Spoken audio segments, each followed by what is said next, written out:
The storm hit Judith Basin before anyone was ready for it. Snow didn't fall. It was driven horizontal, relentless, a white wall that erased the road, the fence line, the distance between a person and everything they'd built.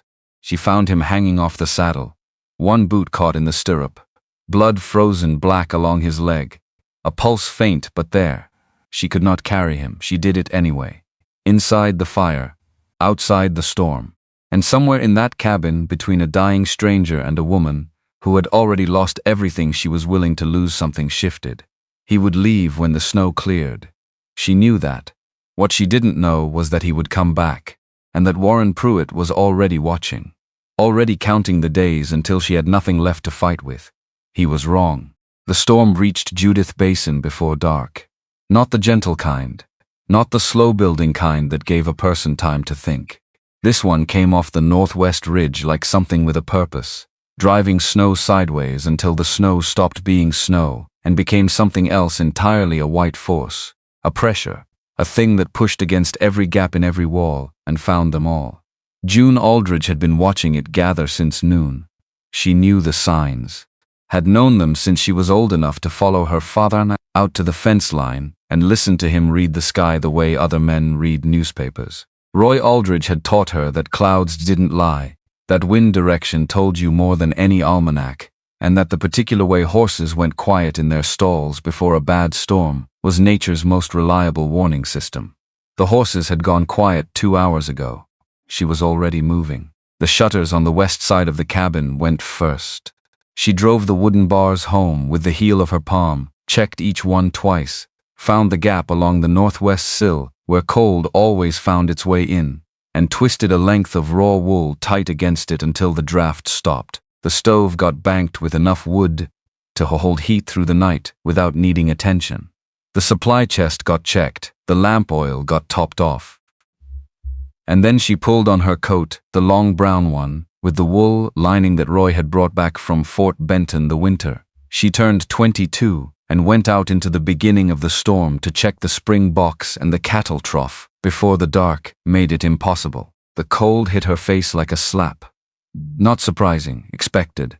She dropped her chin into the collar and walked. The cattle had already moved to the south wall of the barn without being told. Animals knew. They always knew before people did, and Wren had long ago stopped finding this remarkable. She checked the trough still running, barely, the water moving slow and dark beneath a thin skin of ice forming at the edges. Good enough for now. She broke the ice with the heel of her boot and watched the water well up, then turned back toward the cabin. That was when the horse screamed. Not a whinny, not the low complaint of an animal that wanted feeding. A scream sharp and high, and cut off by the wind before it finished, and then starting again.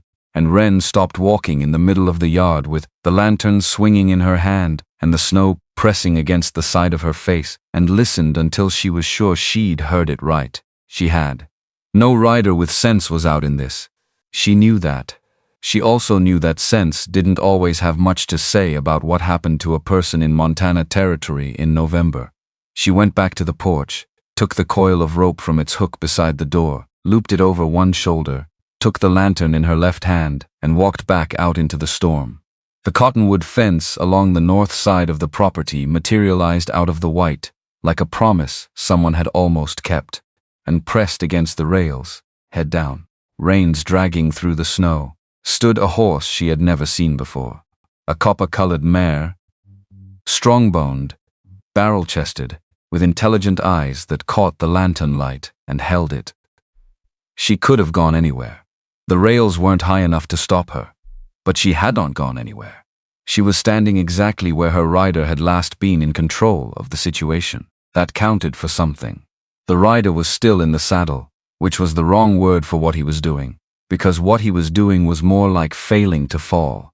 One boot had caught in the stirrup, and the weight of him had shifted to the left until he hung sideways off the mare's flank, one arm trailing, one shoulder at an angle that made Wren's own shoulder ache to look at. The coat he wore, long dark leather, the kind that took years to break in, was stiff at the collar with dried blood. His gloves were sheeted with ice. Wren set the lantern in the snow and touched the side of his neck. The pulse was there, thin and uneven, and working harder than she should have been. But there, she kept her fingers on it for a moment longer than strictly necessary, counting beats, letting the information settle into her before she started making decisions. He was alive. He was big, enormously big, bigger than she'd registered at first. The kind of man who made everything around him seem scaled wrong, whose hands, even frozen and limp, were twice the size of most men's working hands. He was losing blood, and she could not carry him. She didn't waste time wishing otherwise. She uncoiled the rope, looped it under his arms and across his chest, and passed the bitter end up and over the saddle horn, using the mare as her counterweight.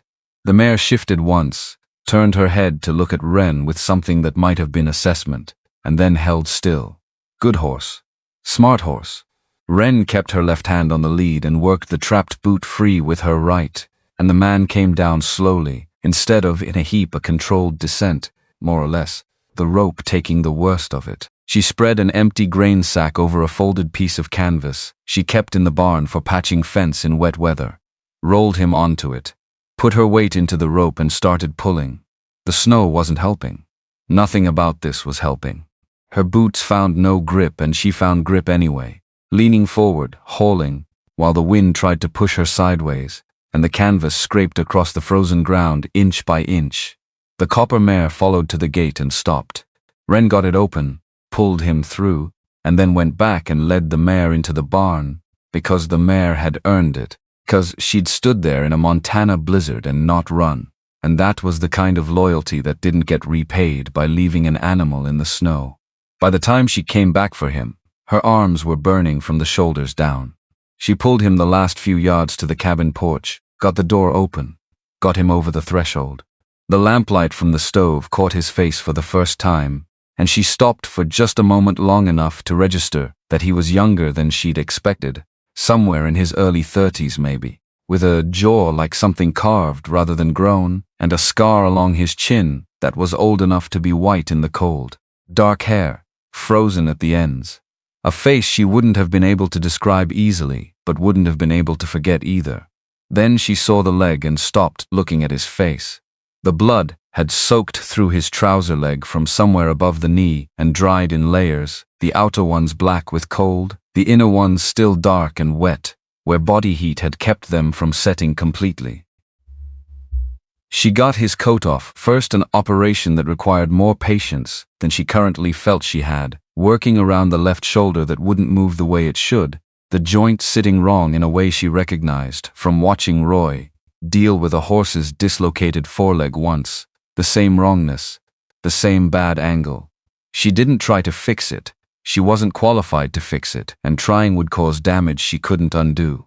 She found a length of wool she used for wrapping seedlings in late frost warnings and folded it into a sling, binding the arm flat against his body so it couldn't move, so it couldn't be made worse. That was the limit of what she could do there. The leg was the immediate problem. She got his boot off, cut the trouser leg away with her good shears, the frozen fabric resisting the blades until she used both hands and her full weight. The wound was deep. Something had gone into the muscle of his outer thigh and come out again or been pulled out. She couldn't tell which, but the blood wasn't pulsing. No arterial bleed. That meant she had time. Not much time, not comfortable time, but time. She put the kettle on, waited for it to boil, waited for it to cool enough to be useful. Used clean strips of cotton sheeting, the good sheeting, the kind Roy had bought the year before he died, still unworn, still in the chest at the foot of the bed, to wash the wound from the outside in, removing dirt and dried blood without digging into the torn muscle.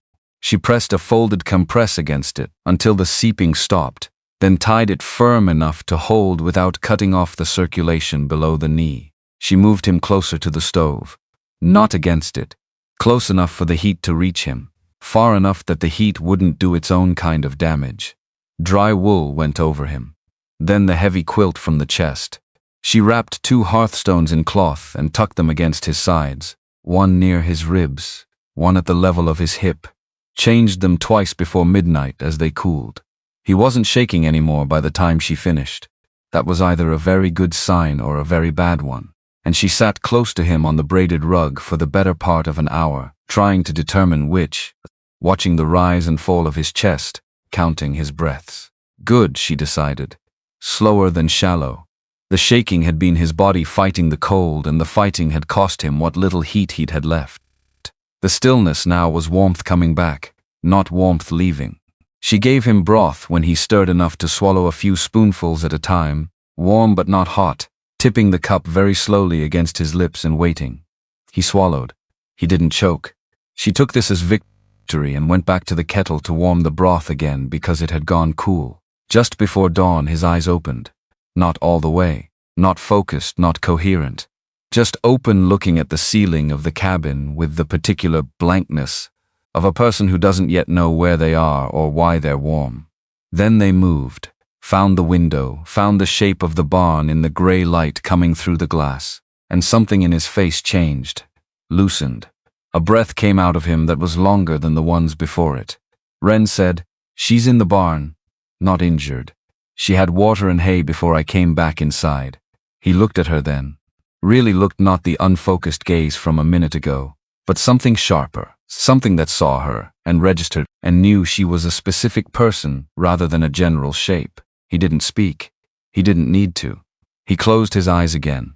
His breathing settled into something steadier, slower, more deliberate. She stayed beside him until she was certain the rhythm would hold on its own, and then she let herself look, for the first time since she'd found him, at the chair beside the stove. Roy's chair.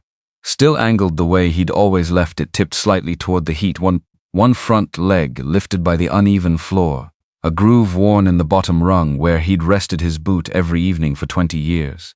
She'd been sitting in that chair since September.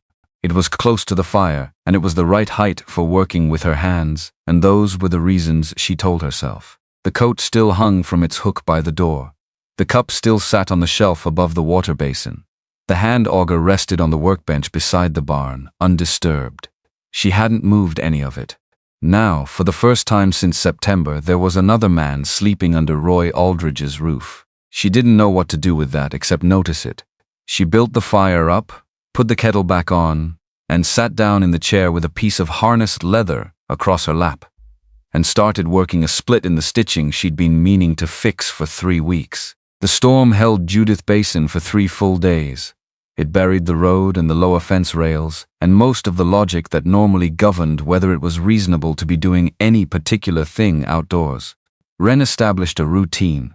She went out in the mornings with the rope from porch to barn guideline she'd rigged before the second night, fed and watered the cattle, checked on the copper mare who was settling in with an ease that suggested she'd been in stranger situations, and came back inside to find the man either sleeping or slightly less than sleeping. Eyes not quite closed, breathing still doing what it was supposed to do. On the second morning he was awake enough to speak. Not much. His voice had the flat, careful quality of a person conserving resources they weren't sure they could afford to spend. His name was Cole Danner. He was 34. He bought and broke horses, moved between ranches and freight camps and stockyards along routes. He seemed to know by the particular details of their mud and their feed prices, rather than their names on any map. He offered these facts in the same order, and with the same brevity he might have used to fill out a bill of sale. Wren answered in kind. She was June Aldridge, though nobody called her that. The ranch was her father's, had been her father's, she corrected herself, in the kind of small grammatical revision that cost more than it looked like it should. 29 years old. She'd been born in the basin, and had no particular plan to die anywhere else. Cole didn't ask why there was only one plate set aside from the others on the shelf. He didn't ask about the coat on the hook or the cup that hadn't been washed. He just looked at these things in the way he looked at everything, steadily, without hurry, with a quality of attention that took in detail without announcing itself. He saw the ranch ledger when she opened it to calculate whether the winter supplies would last. He saw the number she'd written in the top right corner of the current page before she closed it. 3,160.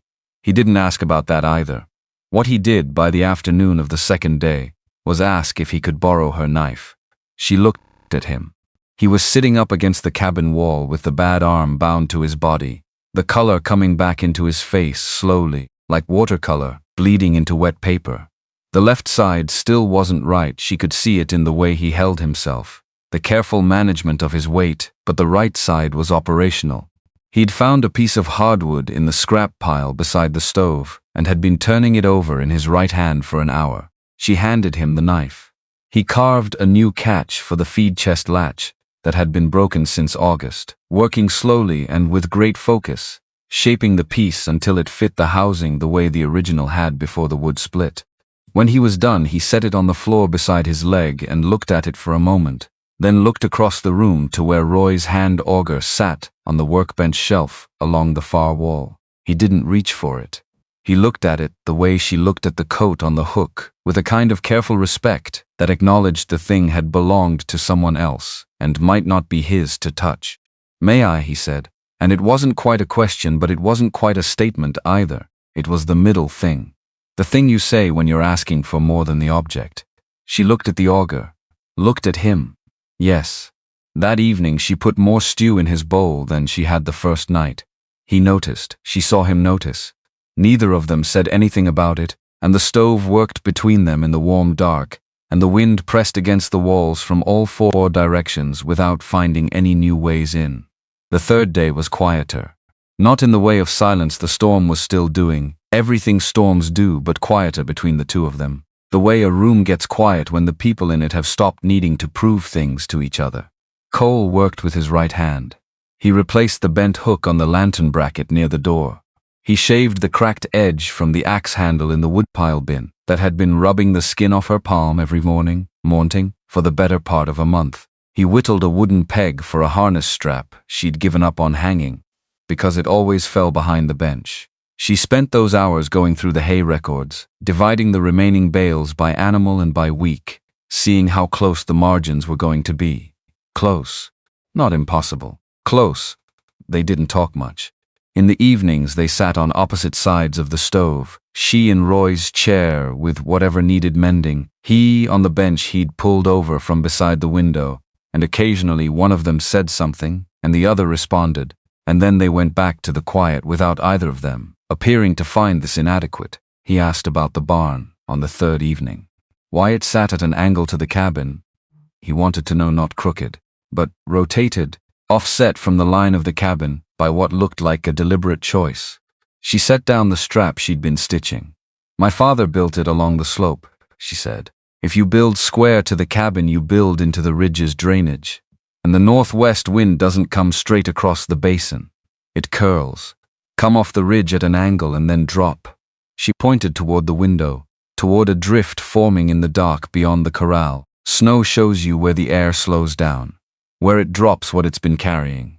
He stood up. He went to the window, and he looked out at the drifting line for a long time where the snow had piled behind the fence posts, where the ground stayed bare, the shape of the invisible air made visible by what it set down and what it kept moving. He was reading it the same way she read it. She could see that in how long he looked, in what his eyes tracked. He wasn't seeing picturesque. He was seeing information. He went back to the bench and picked up the piece of wood he'd been shaping. She went back to her stitching. The stove settled between them. The fourth morning brought blue sky between clouds. Cole tested his shoulder before breakfast, rotating it slowly, with his eyes focused somewhere else, the focused elsewhere look of a person running a private diagnostic. He was going to be honest with himself about the result, whether he liked it or not. She appreciated that. He still needed the armband. She could see it in the way he held himself when he forgot to manage it, but he could hold reins. He could ride. "The pass may look open before it is," she said, not looking up from the stove. "I know." He had horses promised along the Fort Benton route. That was what he'd said the day before, briefly, when she'd asked what had put him on the road in that particular weather. A buyer, waiting on 3 head of started colts, and waiting buyers eventually bought elsewhere. She understood obligations shaped like that. She did not ask him to stay. He saddled Copper in the barn, mostly with one hand, and she stood in the doorway watching him do it and not offering to help because he hadn't asked and because she could see he didn't need it, only needed more time than usual, which was a different thing. Before mounting, he walked to the north wall of the barn and drove a second spike beside the loose brace she'd been meaning to reinforce for 2 months. The brace tightened against the frame. "That brace needs more than 2 spikes," he said, his back still to her. I know. He turned around, looked at her for a moment, then looked at the wall. I know, she said again differently. He mounted. Copper moved through the gate and turned toward the basin road without being told. The horse had figured out the way in reverse, apparently. Wren stood in the cabin doorway until they were a dark shape against the white, and she went inside before the shape went away entirely. She had found, since September, that it was important not to watch things disappear all the way. Later, checking the barn, she found the tools Cole had used returned exactly to their proper places, not approximately, not close enough, but exactly, with the particular care of a person who'd learned early that other people's tools were not your tools and that the place a thing lived was part of the thing. Roy's auger was back beside Roy's hammer on the workbench shelf, neither of them disturbed by so much as an inch from where they'd sat since the last week of September. She stood there long enough that the mare in the stall behind her got bored and came to investigate whether she had anything useful in her coat pockets. Then she picked up Roy's hammer and moved it to the other end of the bench. Not far. 18 inches, maybe 2 feet. Far enough that it was no longer beside the auger. Far enough that the arrangement had changed. Far enough that it was now different rather than the same with an addition. She stood back and looked at the new arrangement for a moment, then went about her business. The barn was quiet after that in the particular way. Barns went quiet after a horse that didn't live there had been in them, full of the faint evidence of a presence that was already gone. The ranch returned to its usual order. There were still cattle to feed, ice to break, wood to cut, fence to dig out. The broken harness hook was fixed now. The axe handle no longer drew blood. The feed chest closed with one push. These were small things. She'd been living with their small inconvenience for months. The way you lived with things when the person who usually noticed them wasn't there to notice them anymore. And now the inconvenience was gone, and she was aware, doing each of these small tasks, that someone else had done something to make them easier. That awareness sat in her chest like a coal that hadn't decided whether to go cold or catch. She added to the tally in her head that she had to keep of everything, always hay bales remaining, cattle condition, fence integrity, wood supply, water access. Added to it now, 3 days of firewood used that she hadn't cut, because Cole had cut and stacked a day's worth each morning before she was up. A water barrel filled to the brim that had been half empty before the storm. The harness strap, mended, hanging on the new peg. She did not add these things to any actual ledger. They were not the kind of things that went in ledgers. 3 weeks later, in the deep cold of late November, turning toward December, Warren Pruitt came. She saw him coming from the window while she was measuring out the morning's grain ration, a figure, on a good horse, taking the basin road at a pace that said he'd planned to arrive at a particular time and had arranged his departure accordingly. Not a neighbor. Neighbors didn't ride like that, with that particular quality of purposefulness that belonged to men who billed their travel time to someone else. He was well dressed for the trail. Broadcloth vest under the frock coat, string tie at the collar, Stetson with the brim set exactly level, the hat of a man who spent more time in offices than in weather. His boots, when he dismounted at the gate, had city soles, the flat-heeled kind, made for standing on floors rather than in stirrups. He had a face that had learned to be sympathetic. She could see it arranging itself as he walked up from the gate, the small softening around the eyes, the slight forward tilt of the head that said, he understood this was a hard time and wanted her to know he understood, had thought about it, was sorry in a professional and measured way. Miss Aldridge, he said, removing the hat. I heard about your father. Please accept my condolences. Thank you, she said, from the porch. She hadn't come down the steps. His name was Warren Pruitt. He was with the land and livestock brokerage out of Fort Benton. He said the one whose name appeared on certain financial instruments her father had signed 3 years ago, in the bad year after the diphtheria swept through 2/3 of the basin's cattle inventory. He was here, he said, because he wanted to make sure she understood all her options. He was here, he said, because the loan that Roy Aldridge had taken out in the spring of 1879 would be coming to term in April, and the terms as written gave his firm certain rights with respect to the property should the repayment not be made in full. He was here, he said, because he wanted to help. She looked at him. She'd been looking at him the whole time, and she kept looking at him without speaking for long enough that he shifted his weight from one foot to the other. "I've read the terms," she said. "Of course. Then you know about the clause regarding the 90-day assessment provision." "Yes," he smiled. It was the smile of a man who was surprised to find himself behind rather than ahead. "Then you understand that if there were to be, say, a material change in the value of the assets securing the loan." "I understand what the clause says." She came down one step. "Just one.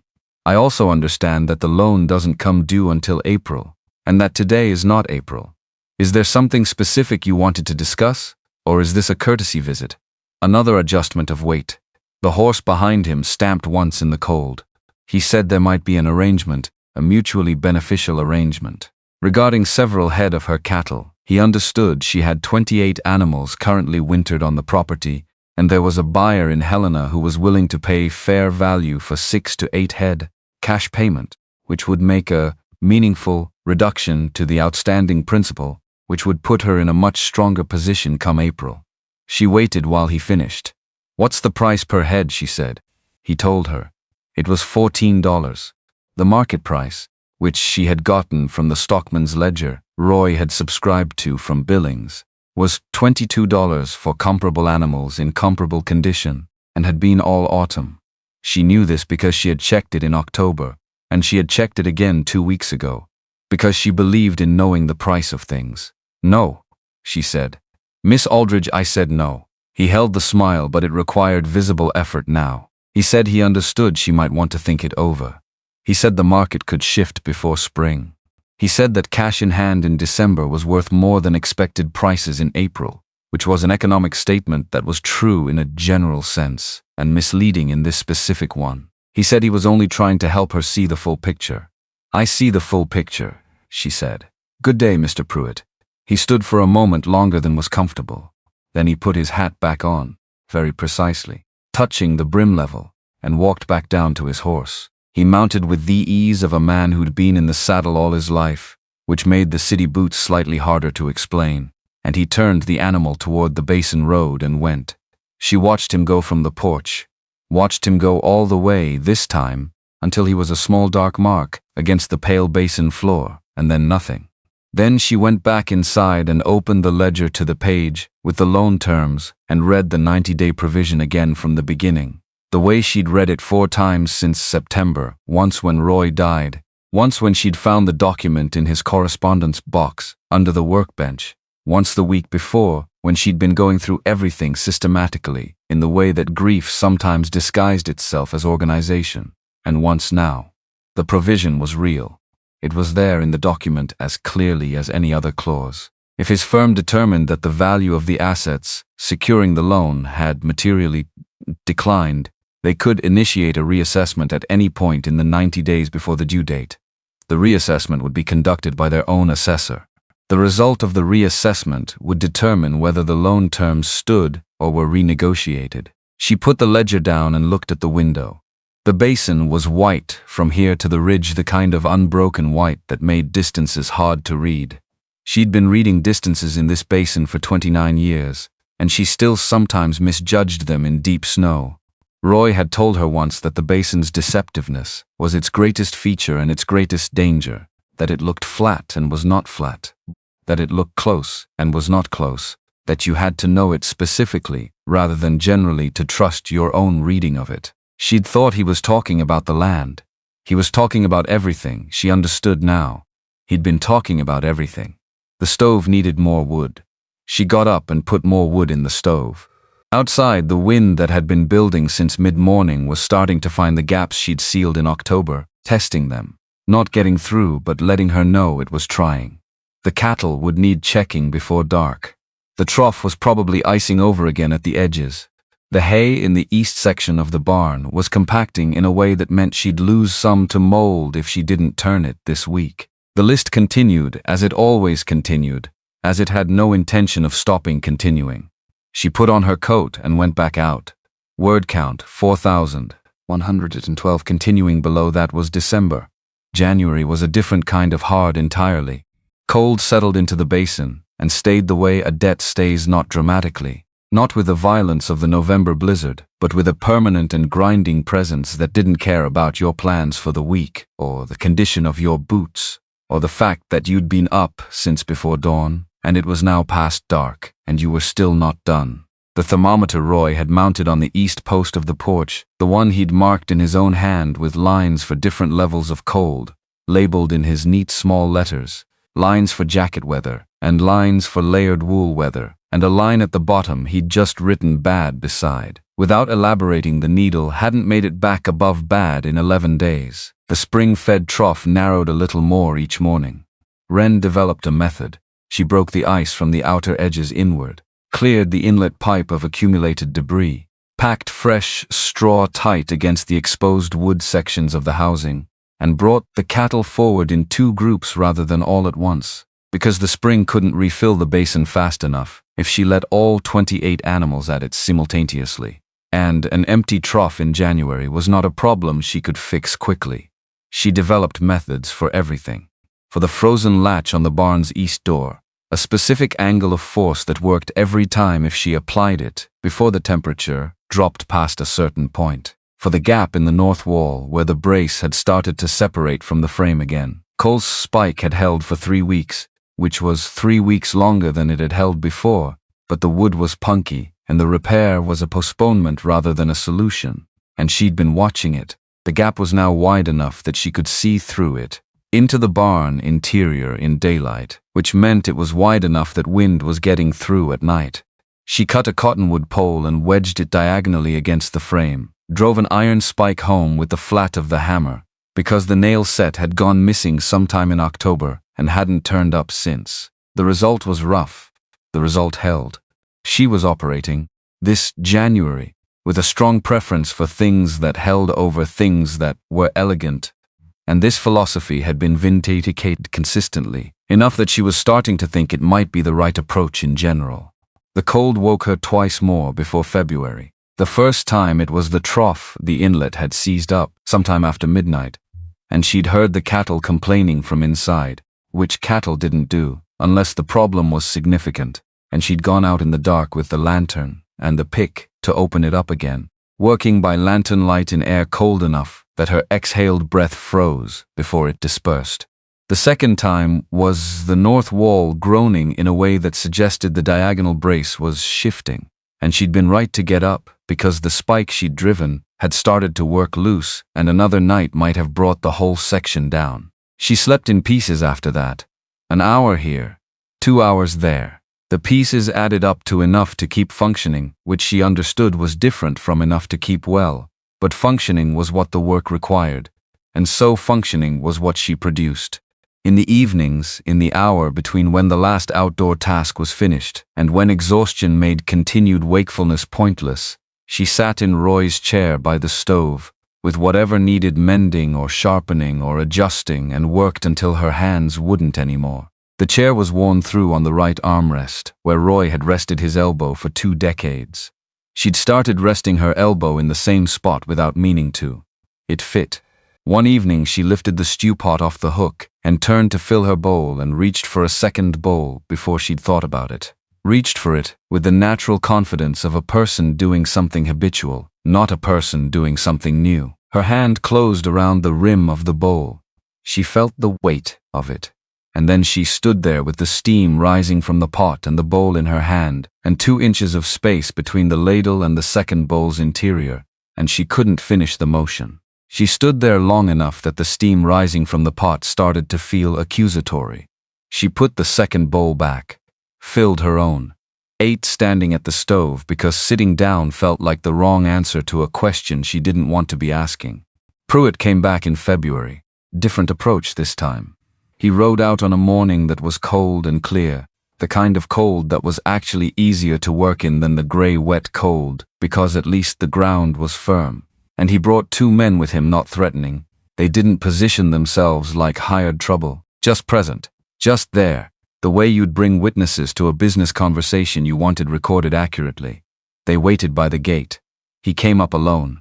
He was still wearing the city boots, she noticed. His offer had adjusted. $16 per head, up from $14. He was being generous, he said, because he understood her situation and wanted to see it resolved in a way that worked for everyone. He said a great deal more than that. $16 per head was the operative number, and the rest was the framework he'd built around it to make it sound inevitable. She said no. He reminded her of the 90-day provision. He reminded her with great gentleness and great specificity and a great deal of use of the word unfortunately. Unfortunately, the provision existed. Unfortunately, conditions had to be considered. Unfortunately, a woman managing a property of this scope without, and here he paused, just long enough additional support, might find it difficult to maintain the asset valuations that the original loan had been secured against. She looked at the two men at the gate. They were looking at the barn, the fence line, the trough, the way you'd look at a thing you were calculating the worth of. "I'll see you in April, Mr. Pruitt," she said. He left again. Left with the same composed precision as before, the same level-brimmed hat, the same long frock coat against the cold. The two men at the gate didn't look at her when they turned to follow him. That was, she thought, almost worse than if they had. She stood on the porch until they were out of sight on the Basin Road. Then she went to the barn and stood by the copper mare's empty stall. She'd left it empty because she hadn't gotten around to putting in another animal in it, she told herself. And this was partly true, and she looked at it for a while. Then she went inside and read the loan document for the 5th time. The 5th time she read it differently. Not looking for what she already knew was there, but looking for what the edges of the language implied, for what the provision did and did not allow, for the gap between what Pruitt had said the document meant and what the document actually said. Roy had taught her to read contracts the way she read snow, not for what was on the surface, but for what the shape of it told you about what had happened before and what was going to happen next. The provision allowed a reassessment. It did not specify who conducted the reassessment. It did not specify that the reassessment result was binding. It specified that the result may be considered in renegotiating terms, and may was not shall, and may was not will, and the difference mattered considerably when you were on the losing end of it. She wrote these notes in the back of the ledger, in the column where Roy had kept his weather observations from 20 years of Basin winters, where the margins were wide and the pages thick enough to take her pencil marks without blurring. February ground through to March. The lower meadow began to appear from under the snow in strips, the south-facing ground emerging first, dark and wet, smelling of things that had been cold too long and were now alive again, in the way things came back alive in Montana without ceremony, without announcement, just present one morning where they hadn't been the day before. The creek got louder. Ice fractured in the afternoons with sounds like distant rifle shots, and the cattle moved farther out from the barn without being pushed. By early April, the Basin Road had begun to appear in section stretches of bare mud and gravel between the last gray banks of snow, the road asserting itself again after months of absence. She sat outside the barn on an afternoon that was actually warm, with her coat open at the collar, for the first time since October, working a new keeper through the breast strap she'd been meaning to replace since autumn. Black Alder Creek ran heavy behind the cottonwoods, louder than usual with snowmelt coming off the high ground. Water dripped from a shaded bank somewhere behind her in a constant low rhythm.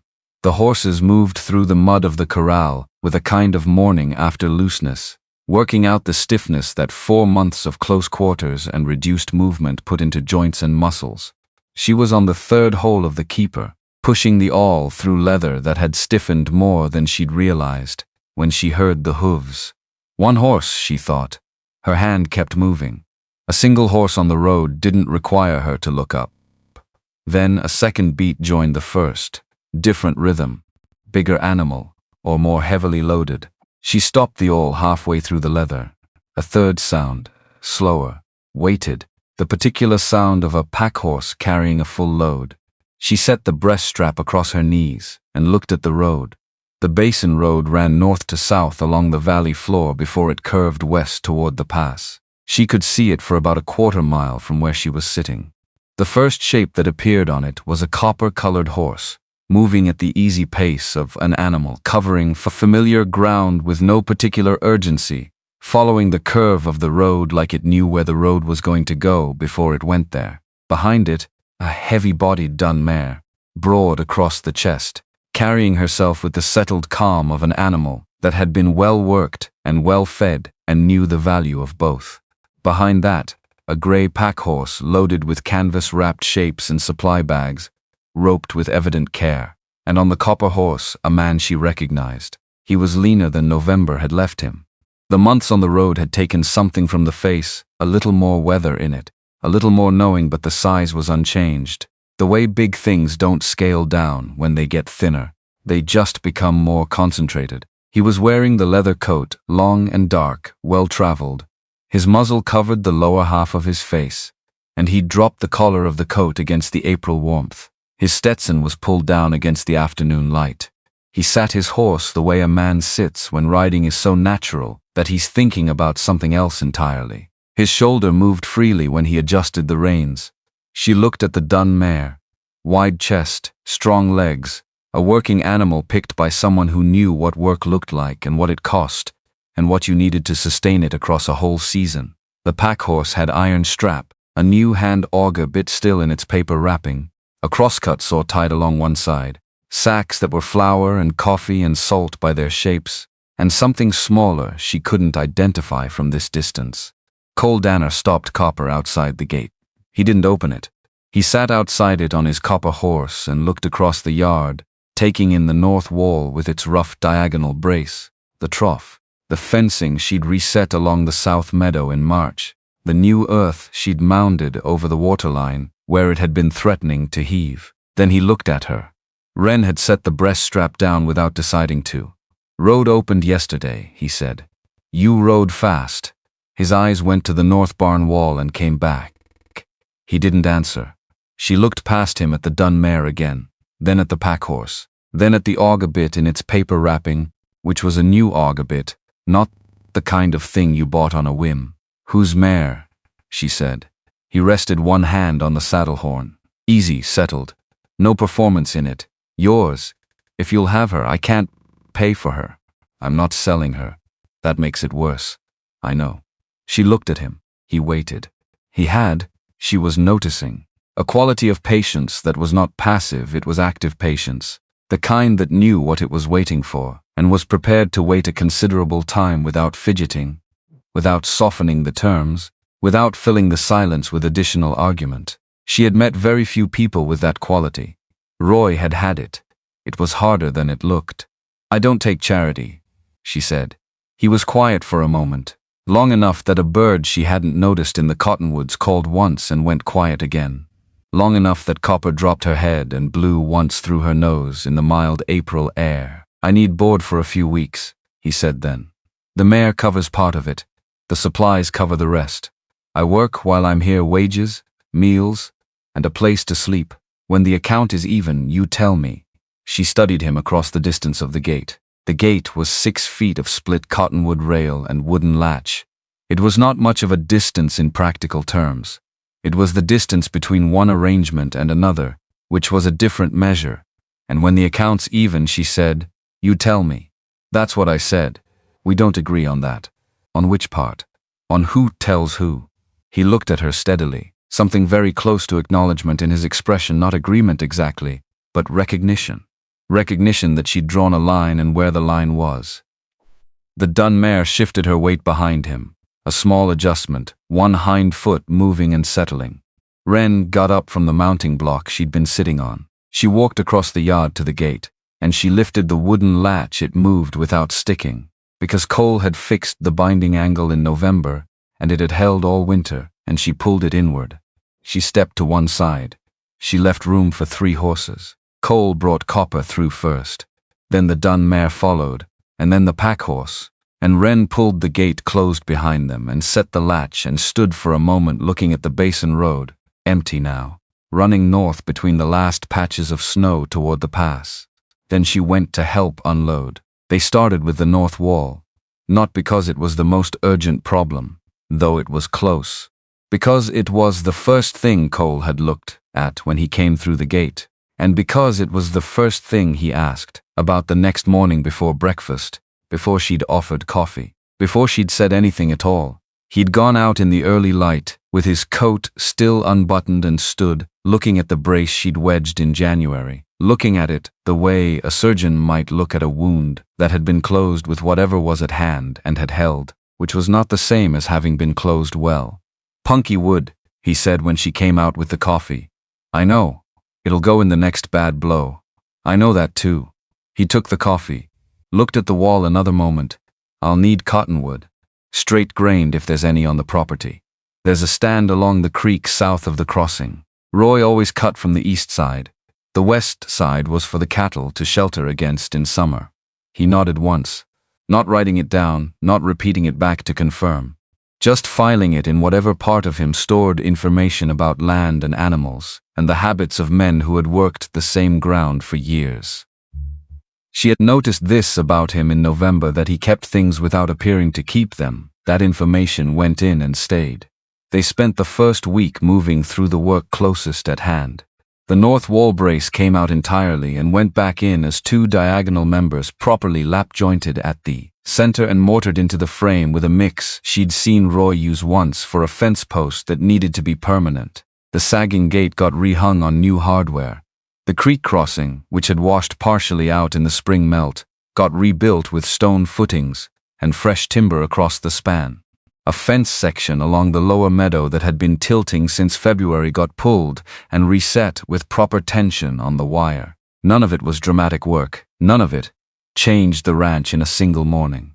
Each repair simply moved one problem from the category of things she had to keep managing around into the category of things that no longer required her attention. And the accumulated effect of this, over 7 days, was that she began each morning with a slightly shorter list than she'd had the morning before. She had not had a shorter list in any consecutive 7 days since September. Cole worked the way he moved without waste. He carried tools to the work and brought them back. He didn't explain what he was doing unless she asked, and she didn't ask unless she needed to understand it in order to maintain it later, which was the only kind of asking she considered worthwhile.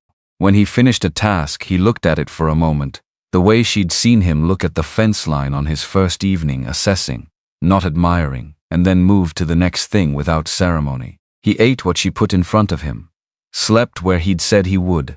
His pack stayed against the cabin wall in the corner behind the door, bedroll separate, never more than half unpacked.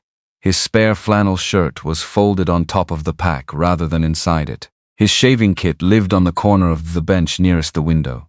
That was the extent of his establishment. She noticed the extent of it the way you notice exactly where a fence line runs, not because you're looking for it specifically, but because you're the kind of person who maps the edges of things by habit. The dun mare was called Hazel. She decided on the 3rd day, though she hadn't told Cole this and wasn't sure she was going to. The name suited the horse, steady, unshowy, built for the long work rather than the quick impression. Hazel had gone into the corral with Wren's 2 working horses and established her position in the group with minimal drama, a few pinned ears and one decisive shoulder check that settled the question of precedence without requiring anyone to get hurt. Cole had watched this from the fence rail. "She picks her fights," Wren said. "Picks them once," Cole said. "Usually doesn't need to pick them again." She thought about that. The windbreak was Cole's idea, which meant it was his proposal and her problem to evaluate, and she evaluated it with the same attention she gave every proposed change to the property, imagining it in every season, in every kind of weather, in the conditions she knew this basin produced, and the conditions it occasionally produced that no one expected. He wanted a barrier 27 feet out from the northwest wall of the barn, built from cottonwood posts, strung with willow woven tightly. It would break the direct wind before it reached the livestock walls, he said. Keep the barn approach clear in bad weather. Give the animals a sheltered corridor. She stood at the northwest corner of the barn and looked toward the ridge. The ridge sent its worst weather almost due southeast in November and December, which meant the wind came at the barn wall at roughly a perpendicular angle, which was exactly what made the barn wall vulnerable. That much Cole had right. The distance was probably right. The tight willow weave was not. Too dense, she said. The wind will curl around the ends. You'll get a drift accumulation at the corners that works against you. It needs to be tight enough to break the velocity before.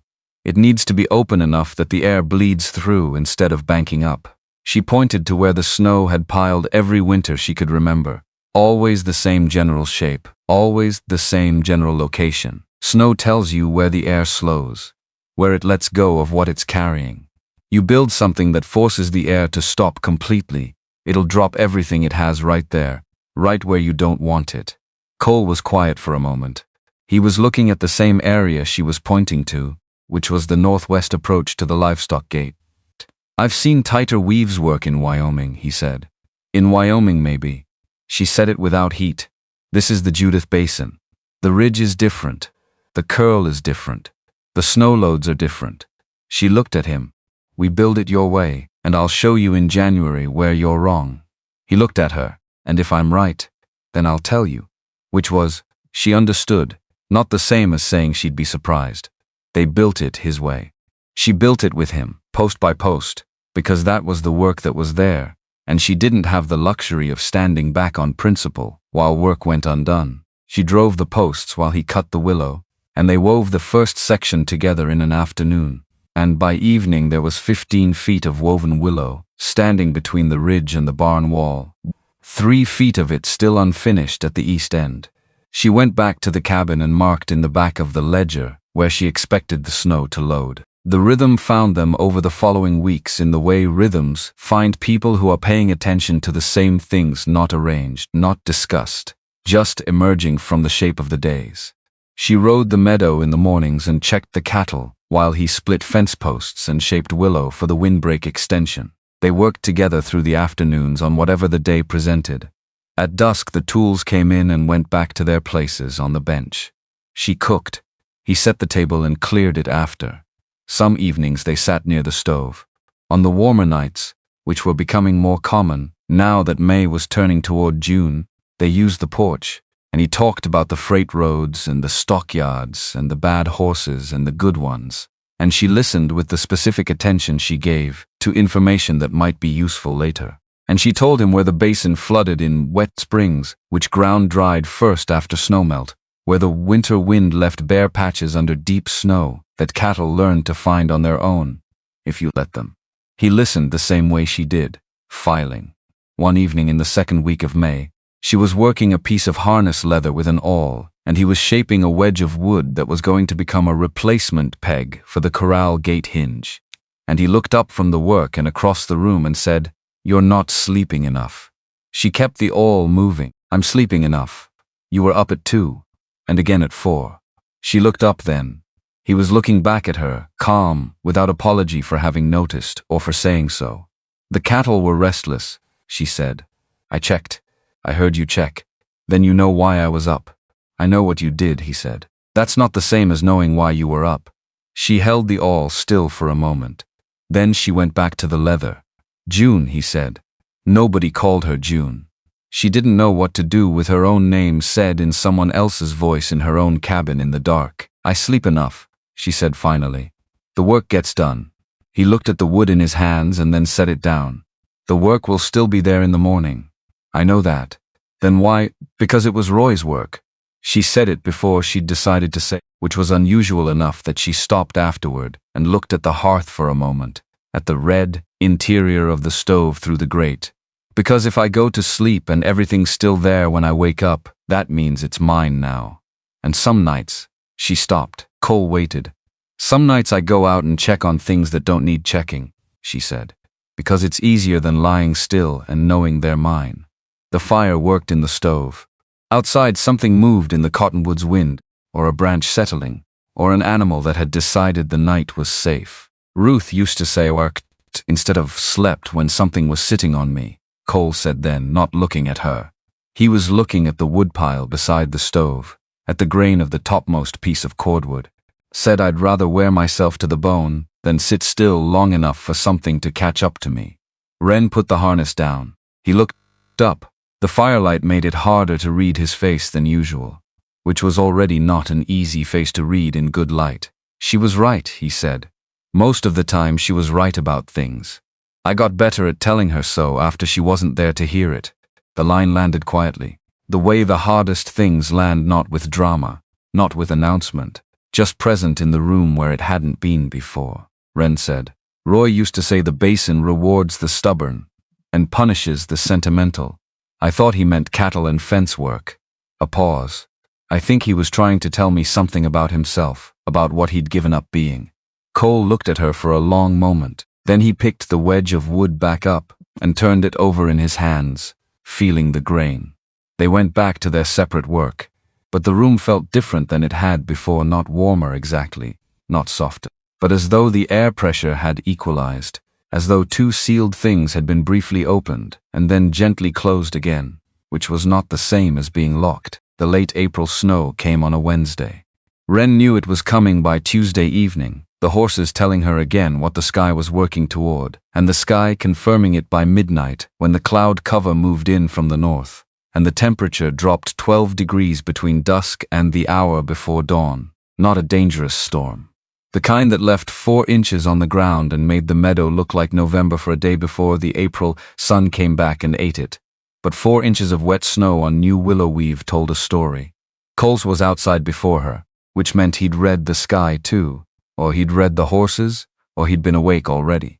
He was standing at the northwest corner of the barn, looking at the windbreak from 15 feet away when she came out, and he wasn't saying anything. He didn't need to. The weave had done what she'd said it would do. The dense willow had broken the direct wind. That part had worked exactly as Cole had intended, and the proof was in the bare ground on the windward side of the barrier, ground that should have had 4 inches of snow and had less than 1. But the air that couldn't push through the tight weave had gone around the ends. It had curled, and where it curled, on the leeward side of both ends, it had dropped its load in heavy curved drifts that ran exactly along the path Wren had traced in the back of the ledger 6 weeks ago. The eastern drift ran directly toward the livestock gate, not to it, not close to it, along a path that, in a true winter storm rather than a spring dusting, would have buried it. She went to the cabin and got the ledger, brought it outside, set it on the top fence rail, and opened it to the page where she'd sketched the expected drift patterns in November. She didn't say anything, she just left it there. Cole walked the length of the windbreak twice. He stood at the eastern end for a long time, looking at the drift's shape, its density, the curve of it, and where the curve pointed. He looked at the bare ground between the barrier and the barn wall. He looked at where the snow had piled on the windward side, which was where they'd wanted it. He came back to where she was standing. He picked up the ledger and looked at the sketch, looked at the drift, looked at the sketch again, put the ledger back on the rail. Then he went to the tool shelf in the barn and got the fencing pliers. She followed him to the eastern end of the windbreak and watched him begin pulling willow. He worked methodically, removing the outermost 2 feet of woven material, laying the stripped pieces aside in a pile, not destroying the work, redesigning it, opening gaps where the weave had been solid, reorienting this end section so it angled away from the barn rather than running parallel to the wall. When he'd cleared enough to see the structural change he was planning, he stopped and looked at it. "Open gaps here," he said, indicating a section about a third of the way along the main barrier. "And here, air needs somewhere to go that isn't around the ends." She looked at where he was pointing, thought about air the way Roy had taught her, to think about it not as a thing that moved in straight lines, but as a thing that found the lowest resistance path and took it, that distributed itself through available openings rather than banking against obstructions. The gaps would bleed pressure off the main face of the barrier before it reached the ends. Less curl, less concentrated drift. "The main barrier stays at 27 feet, she said. "Yes, and the end section angles out here." She moved to a point 6 feet further along the fence line. "Not there. Here. So the diverted air moves across open ground rather than toward the corral." He looked at where she was standing, walked to the position she'd indicated, considered it. "That's 5 feet further than I'd have put it." "I know." He was quiet for a moment. The morning light was coming in flat and pale off the snow, the kind of light that made everything look provisional, like the world was still deciding what it was going to be. He stood with the fencing pliers in one hand and looked from her position to the barn wall to the drift and back. Then he held the pliers out to her. She looked at them. He was not handing them over in defeat. He was not handing them over as concession. He was handing them over because she knew this ground and this wind, and the particular truth that this snow had just told about both, and he knew she knew it. and he knew it was her fence line and her barn and her cattle, and 29 years of watching what the basin did and what it didn't do. She took the pliers. She drove the first new post herself, in the position she'd indicated, while he held the section steady. They worked the new angle together through the morning, stopping twice to step back and look at the overall shape from the ridge-facing side, once to realign a post that had gone in at a degree too much lean. By noon the windbreak had a different geometry, still 30 feet of barrier, still at the 27-foot distance from the barn wall, but with open sections in the face that would let the air breathe through rather than redirect around, and an end section angled to direct the diverted wind across open meadow rather than the gate approach. Cole swept the existing snow off the windward face with a branch. They ate lunch on the porch because the afternoon had come in warm enough to make the porch reasonable, and because neither of them had suggested going inside, and neither of them had suggested not going outside, and the porch was the middle ground between both. "You've been watching the snow in this basin your whole life," he said. "Since I could walk far enough to get into the drifts. Roy teach you. Roy and the basin both. Roy said you should never trust one teacher." He looked out at the meadow, at the snow going soft and patchy in the afternoon sun, at the bare dark earth showing through where the south-facing ground got the most direct light. There was a long, comfortable pause. "I had a teacher once," Cole said. "Older man, ran horses out of Wyoming for 20 years. Said the difference between a horse that works and a horse that only works when it wants to is about 40% training and 60% who you are when things go wrong." He turned the coffee cup in his hand. "I thought that was too simple for a long time. Now I think it might be the most complicated thing I know." Wren looked at the meadow, at the cattle moving through the patches of snow and bare ground, without being directed, finding the grass on their own, which was what cattle did when they felt safe enough to look for it. "Roy would have liked that," she said. "He spent a lot of time trying to figure out who he was when things went wrong." What did he figure out? That it was better to be the person who kept working than the person who kept explaining why the work was hard. Cole was quiet for a moment. "You learned that from him," he said. "Or I learned it trying not to be like him when the explanation was easier," she said. "I'm not always sure which." The afternoon held. They went back to the windbreak in the hour before evening to check the new sections against what the drying snow had showed them, made 2 small adjustments, added a 3rd support post on the main face where the tension of the weave was creating a slight bow. By the time they came in for supper, the windbreak was a different thing than it had been that morning, and the ground on the leeward side of the eastern end was already showing what the change would mean. The snow that remained there was dispersed rather than piled, scattered by passing air rather than deposited by redirected air. She didn't say anything about the ledger sketch. He didn't either. In June, the social machinery of the basin began to make its opinions known. Wren had expected this in the act abstract, the way you expect weather you've seen, predicted, you know it's coming. You're not surprised when it arrives, and knowing doesn't make it pleasant. The basin was a community that ran on proximity and repetition, on people who had known each other long enough to feel entitled to conclusions about each other's lives. She had grown up in this community, been accepted by it on its terms, and those terms had included being Roy Aldridge's daughter, which was a known quantity and therefore comfortable. She was not a known quantity anymore, and the discomfort this caused in certain quarters was not her problem in any logical sense, but had a way of becoming her problem, practically. Hester Vane found her outside the general store on the first clear Saturday in June.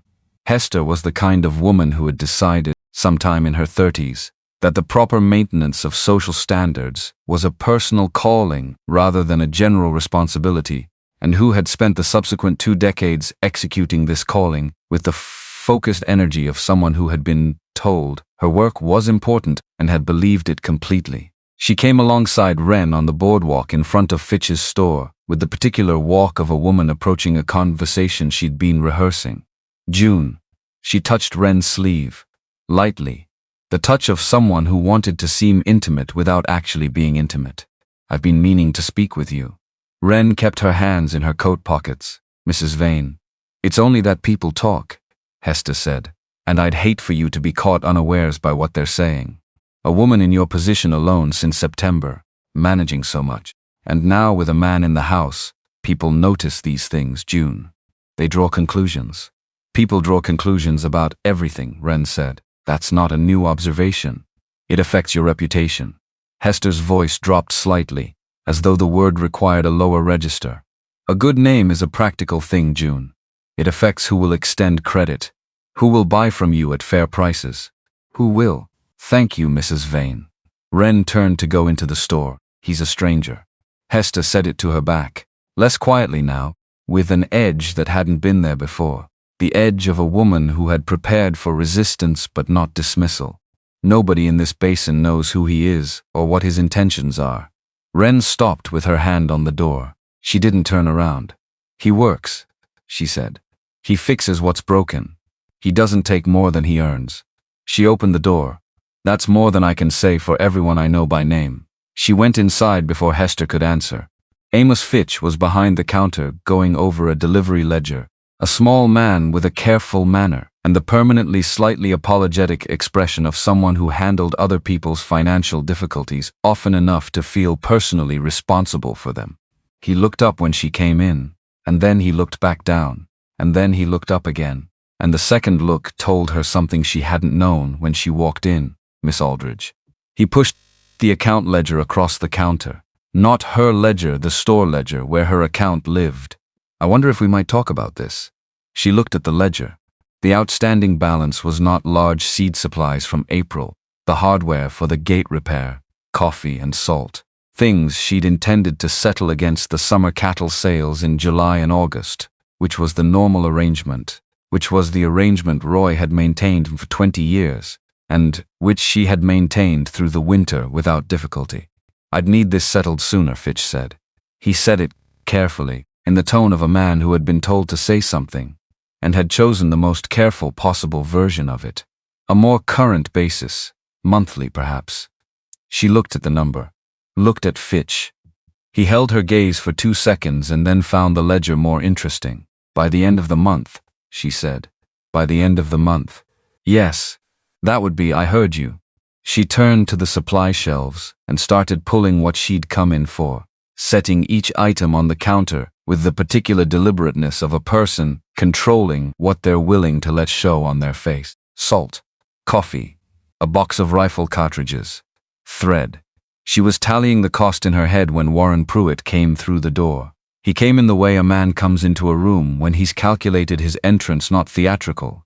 Nothing so obvious as theatrical, but timed.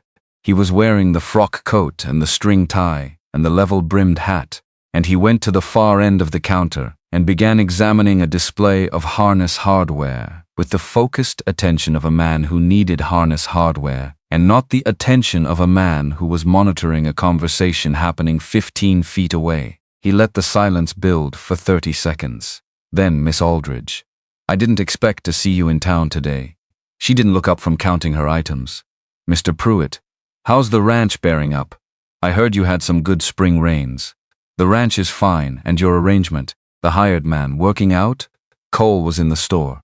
He'd come in when she did and gone to the back corner where the tool supplies were kept, and he was still there, and he was not making noise, and he had not come forward, and she understood without looking that this was a deliberate choice. His presence known but not deployed, available but not imposed. Pruitt knew Cole was there. She could see in the set of his shoulders that he knew. I understand there may be questions about the long-term stability of the operation, Pruitt said, still examining the harness hardware, turning a buckle over in his hands, with the note coming due in April, with the nature of the current arrangement. Banks in this territory have certain views about properties managed by, say the word, Wren said. He looked at her. He had the control not to flinch. Pardon? Whatever word you're building toward. Say it plainly. A pause. Women, Pruitt said. Flat, without apology, because the apology would have been worse. Banks in this territory have certain views about properties managed solely by women, without a legal guarantor. The note your father signed had specific language about the status of the borrower. A property managed under changed circumstances is still my property, she said, under the same terms, in the same name, which is Aldridge in case you've forgotten. For now, Pruitt said and smiled. Not unkindly. That was the thing about Pruitt, he was never unkind. He was simply always accurate in the most damaging possible way. By fall, Miss Aldridge, you may find your options considerably narrowed. I only want you to be prepared for that conversation when it comes. She put the last item on the counter. Fitch was writing numbers with the expression of a man who wished he were elsewhere. Cole came out of the back corner then, carrying a spool of wire and a handful of fence staples, and he set them on the counter beside her items without looking at Pruitt. He looked at Fitch. Add these to the account, he said, and the account meant the Aldridge account, which he was not on, which they both knew. But Fitch wrote it in without comment, and Cole picked up the salt bag from her pile and held it, and Wren picked up the rest, and they walked out. The sun on the street outside was warm and direct, and very different from the atmosphere inside. They walked to the horses, loaded the supplies in the panniers behind her saddle. Neither of them spoke until they were mounted and clear of the settlement buildings, out on the Basin Road, where the wind had room to move between them. He's been working toward that conversation since November, Cole said. Since before November. She was looking between her horse's ears at the road. Since he drafted the original loan terms with Roy, the 90-day provision, the language about borrower status. He knew Roy would die eventually. He was patient. Cole was quiet for a moment. He's right about the territory law. I know he's right. Which means, I know what it means. Another stretch of road. The basin opened up on their left, the meadow running to the creek, the ridge behind it dark with pine. The cattle were visible at the south end, small brown shapes against the new grass. You want me gone, Cole said. And it was not a question. It landed too flat to be a question. She didn't answer. Not because she didn't have an answer, but because the answer she had was not the simple one, and the simple one was the wrong one, and she had been running the right answer through her head for the last mile, and it hadn't gotten simpler. He didn't push it. He rode beside her with 2 feet of space between their horses and the basin moving past on both sides, and said nothing more, which she had learned to understand was not absence. It was the opposite of absence. It was concentrated presence that had decided to wait, which required more of a person than most people understood it required. That evening they sat on the porch. The long June light held the basin in a kind of amber suspension, everything stretched and golden and too bright to feel entirely real. Wren told him about Hester Vane, about Fitch and the monthly settlement request, about what Pruitt had said about territory law and the note's language and what fall might look like. Cole listened without interrupting. When she finished, he looked across the yard at the barn, at the windbreak visible, at its northwest corner, at the cattle coming in from the meadow on their own, as the light dropped. I can leave, he said. If my being here is costing you business or credit or standing in this basin, I can be on the road tomorrow morning. She looked at the barn too, at the north wall solid now, the new brace properly done, at the gate rehung and level, at the windbreak redesigned and standing right, at Hazel in the corral, the horse she'd named in her head without telling anyone. She knew she could do what was in front of her, alone.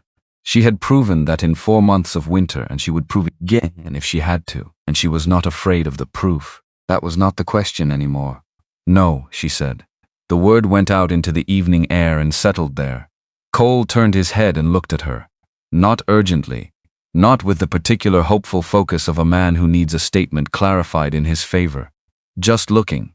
No, she said again, differently, because the first one had been the answer, and the second one was the explanation of it. I don't want you gone. He turned back to the yard, looked at it for a long moment. Then he nodded. Once, in the way of a man who has received a piece of information he was prepared to respect regardless of its content, and is now respectfully incorporating it. After a while she said the hay meadow was still short of what she wanted before winter. He said the windbreak needed 3 more posts on the main face before the summer weave settled. She said the waterline would need a second access hatch installed before the ground froze again. He said the eastern fence section along the upper meadow had a lean to it that was going to become a collapse if they didn't address the footing before fall. They talked until the light left the basin going from amber to bronze to the particular violet gray of a Montana June evening. The first stars appearing above the ridge, the creek audible from the porch in the way it got audible when the air stilled, and the sounds that had been there all day became available again. She went inside to bank the stove. Cole sat on the porch for a moment longer, and then she heard him come in. And she heard the particular sound of a pack being opened, not the sound of things being taken out in preparation for leaving, but a different sound, a more deliberate sound, the sound of a thing being reorganized rather than emptied. She kept her hands on the kettle and her eyes on the stove. The sounds continued for a few minutes. Then they stopped. She heard the wooden chest near the wall open, which it hadn't opened since she'd aired it out in March, and she heard things being placed inside it, carefully, one after another. She poured water into the kettle, put it back on the stove, turned to get her cup from the shelf and stopped. The pack was still against the wall, but it was flat now, empty, folded once lengthwise and laid alongside the wooden chest, rather than standing against the wall stuffed full and ready, and on top of the chest, in the order she'd heard them go in, were the things that had come out of it: the flannel shirt folded with military precision, the spare wool socks rolled and paired, the shaving kit set straight. Not unpacked the way a man unpacks who is making a home. Unpacked the way a man unpacks when he has decided to stop pretending the home isn't there. She stood with her cup in her hand and looked at the chest and the empty pack and the things placed on top of it. And then she turned back to the stove because the kettle was going to boil and because some things didn't need to be said or looked at directly to be real. Behind her, the cabin was quiet in a way it hadn't been quiet since November. Silas Greer came in July without announcing himself, which was his way, and he rode straight to the windbreak before he did anything else, which told Wren everything she needed to know about why he'd come. He sat his horse at the windward face of the barrier for a full minute, not speaking, looking at the gaps in the willow weave with the expression of a man encountering something that contradicted a conclusion he'd already filed away as settled. Silas had worked cattle in the Judith Basin since before Wren was born. He'd built 3 windbreaks on his own property, all of them solid plank construction, and he'd told Roy Aldridge twice in Wren's hearing that a windbreak with gaps in it was a windbreak that hadn't been finished yet. He turned his horse and looked at her. "You left half the wind in it," he said. She was leaning against the corral fence with her arms crossed over the front of her wool coat, watching him with the patience of someone who had already had this conversation in a different form. "That's the half we wanted." Silas looked back at the barrier, at the open weave, at the bare ground between the structure and the barn wall, ground that was dry and firm and showed no evidence of the drift accumulation that had plagued the northwest approach in every previous winter she could remember. He chewed the inside of his cheek. "People are saying Danner doesn't know what he's doing," Silas said. Not as an attack, as a report. Cole was 20 feet away at the fence line, adjusting a wire tension that had come loose in the last rain. He didn't look up. Wren said people said the same thing about the barn being built at an angle. Roy built that barn at an angle, and it was right. Silas looked at the willow weave one more time. Then he shook his head, slowly, the head shake of a man declining to be convinced by something that hadn't yet proven itself through a winter. He wrote on, as he always did, with the compact efficiency of a man who had never wasted a horse's energy in 60 years of riding, and wasn't about to start. Cole waited until Silas was well down the road before he straightened up from the fence. "He'll come back," he said. "Not until there's been enough snow to show him something. And if the snow shows him wrong." She looked at the windbreak, at the geometry of it, the angle of the end section, the open sections that bled air pressure before it reached the corners. "Then he'll come back twice." Cole picked up the wire stretcher and moved to the next post. She went to help him hold the tension while he worked the staple, and neither of them said anything further about Silas Greer, because the windbreak would answer for itself or it wouldn't, and there was fence to fix in the meantime. July built toward August with the particular intensity of a Montana summer that knows its borrowed time. The meadow grass came in heavy along the creek side and thinner on the upper ground where the soil went sandy, and Wren moved the cattle in a rotation she'd worked out with Roy years ago, the kind of grazing management that looked like intuition from the outside, but was actually a system with rules she could articulate precisely if anyone asked, which nobody ever did. Cole worked hazel on cattle every morning for 3 weeks.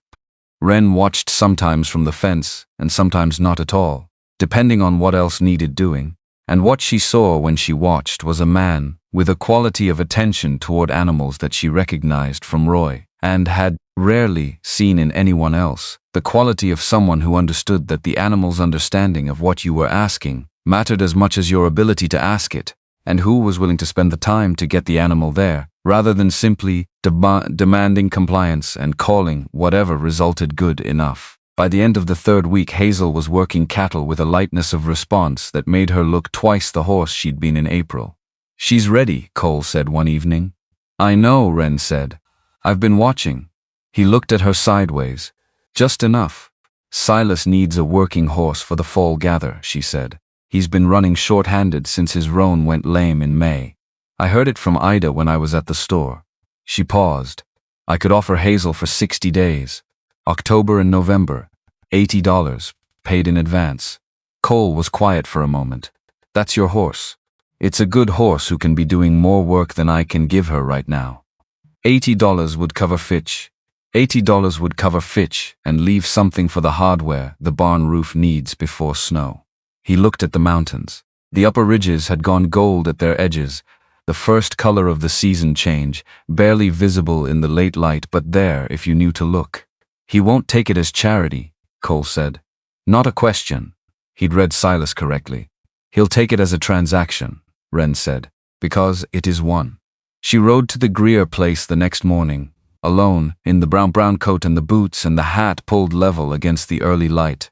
Ida met her at the door and offered coffee, which Wren accepted because refusing Ida Greer's coffee was a thing nobody did who wanted to maintain any kind of relationship with the Greer household. Silas came in from the barn still in his work clothes and sat down across from her at the kitchen table and looked at her with the assessment of a man who had been in enough negotiations to know when one was starting. She laid out the terms. 60 days, October 1st through November 30th. Hazel had been worked on cattle for 3 weeks and was handling without fighting. $80 at the start of the period, not the end. If the horse was injured through misuse, the replacement value was $40, which was below market, because she trusted Silas's hands. Silas drank his coffee. He looked at Ida. Ida looked at the table. "The horse no ditches?" Silas asked. "I'll put her through them myself before October." Another pause. $80 is high. "It's fair," Wren said. "Which isn't the same as high." He put the cup down. "Done." She rode back with the weight of the decision settled in her chest, in the particular way of a thing that was right and had required something to make right, the kind of rightness that cost enough to mean something. $80 wouldn't solve the note. It would not make April simple, but it would make the next 3 months possible, and the next 3 months were what stood between her and April. When she got back, Cole was at the barn roof, which was where she'd hoped he would be, because the south section of the barn roof had 2 rotted sheathing boards she'd been watching since spring, and the fall rains were not going to be patient about structural weakness. She unsaddled her horse and came to stand below the roof line and looked up at him. He took it. Cole drove a nail. At 80. At 80. Another nail. "When do you want to start on the ditches with her?" "Tomorrow morning." He didn't say anything further, but the nails went in at the same pace, which was the pace of a man whose internal state was stable, rather than the pace of a man managing something, and she had learned to read the difference. August gave them the roof, the waterline second access hatch, 3 gate hinges, and 20 new fence posts along the upper meadow. It gave them also a kind of ease between them that had not been there in April, or may not comfort exactly, which implied a relaxation she didn't think either of them was built for, but something more like fluency. The ease of 2 people who had worked out each other's rhythms and were no longer expending energy on the working out. Warren Pruitt's next move came through Amos Fitch in a letter. Fitch handed it to her over the counter on a Wednesday in late August, and his expression was the expression of a man who had been asked to deliver something he'd had no part in composing, and was very clear about wanting that distinction noted. She read it standing at the counter. The letter was from the brokerage firm. It cited the loan documents provision regarding the legal status of the borrower. It cited Montana territory law regarding property ownership and financial instruments under the control of an unmarried woman without a legal guarantor. It cited specifically the firm's right to initiate reassessment proceedings under changed circumstances, and defined changed circumstances as including, and here the language got very precise, any material change in the capacity of the borrower to maintain the asset valuation securing the note. It was a formal notice, not a final action. A formal notice that formal action was being considered, which was a distinction that mattered legally, and it did not make the letter easier to hold. She folded it, put it in her coat pocket, bought the salt and coffee she'd come for, rode home. She read the loan document that evening for the 6th time. She read the letter twice. She wrote 2 columns in the back of the ledger, one for what the document allowed, and one for what Pruitt's letter claimed it allowed, and she compared them line by line with the particular focus of someone who is afraid of being wrong and is therefore checking everything. The document allowed a reassessment. It did not specify who conducted it. It did not make the reassessment result binding. It said the result may be considered. It said the note's terms may be renegotiated in light of a reassessment. Not shall be renegotiated, not will be renegotiated. And the clause about borrower status referred to the original borrower, which was Roy Aldridge, and Roy Aldridge's estate, which had passed to his heir.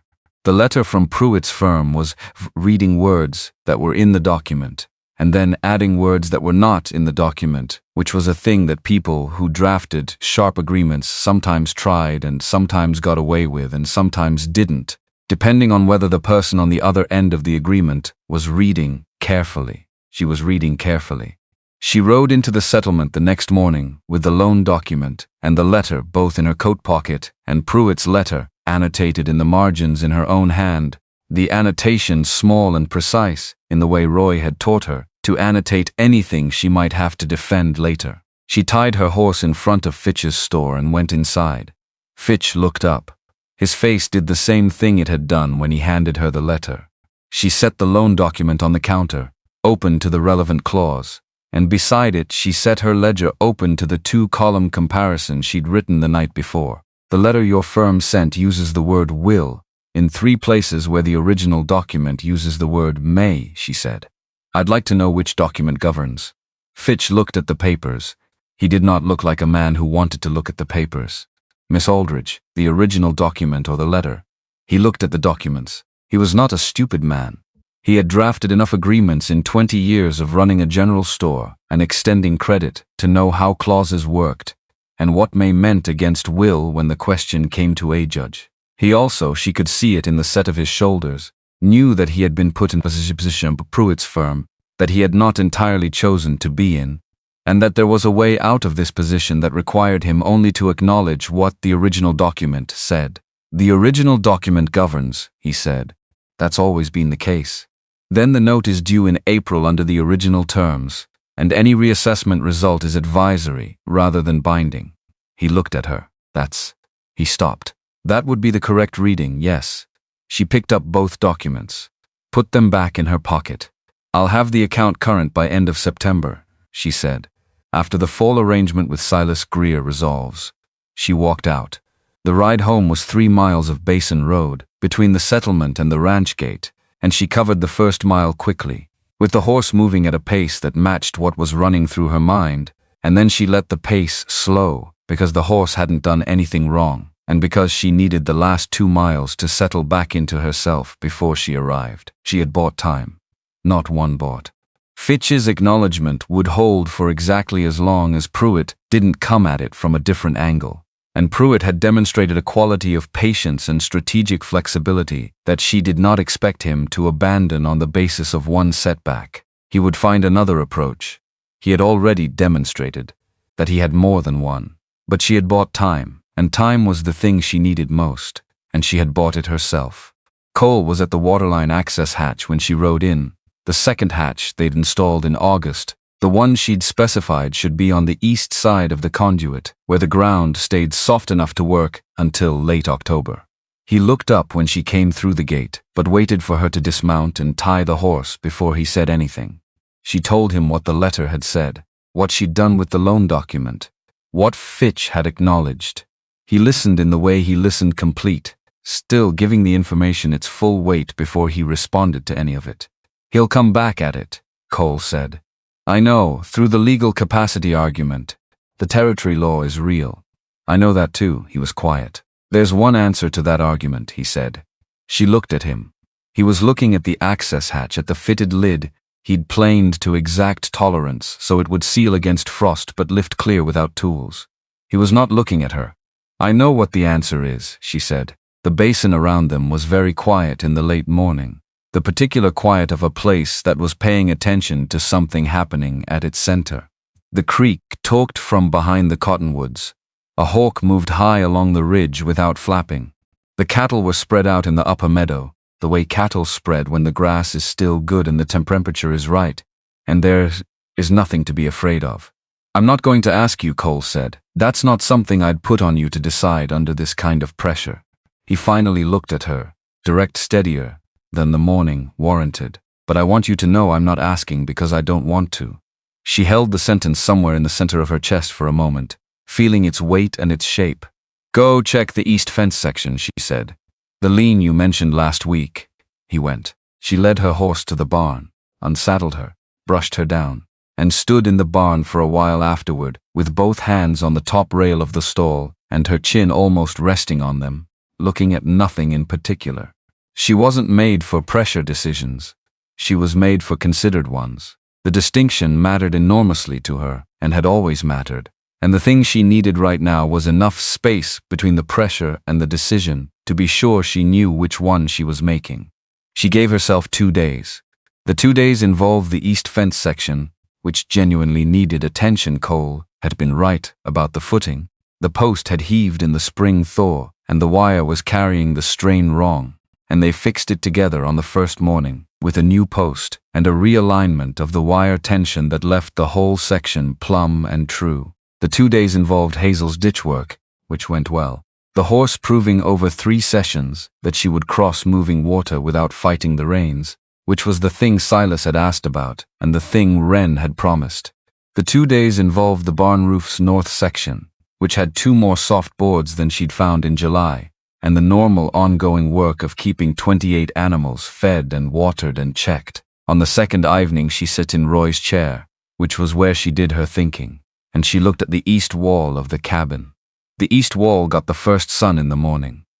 Roy had always said the east side of any building was where you wanted your important work to face, because the morning light was the most honest light. The light that showed you what a thing actually was before the day had a chance to persuade you otherwise.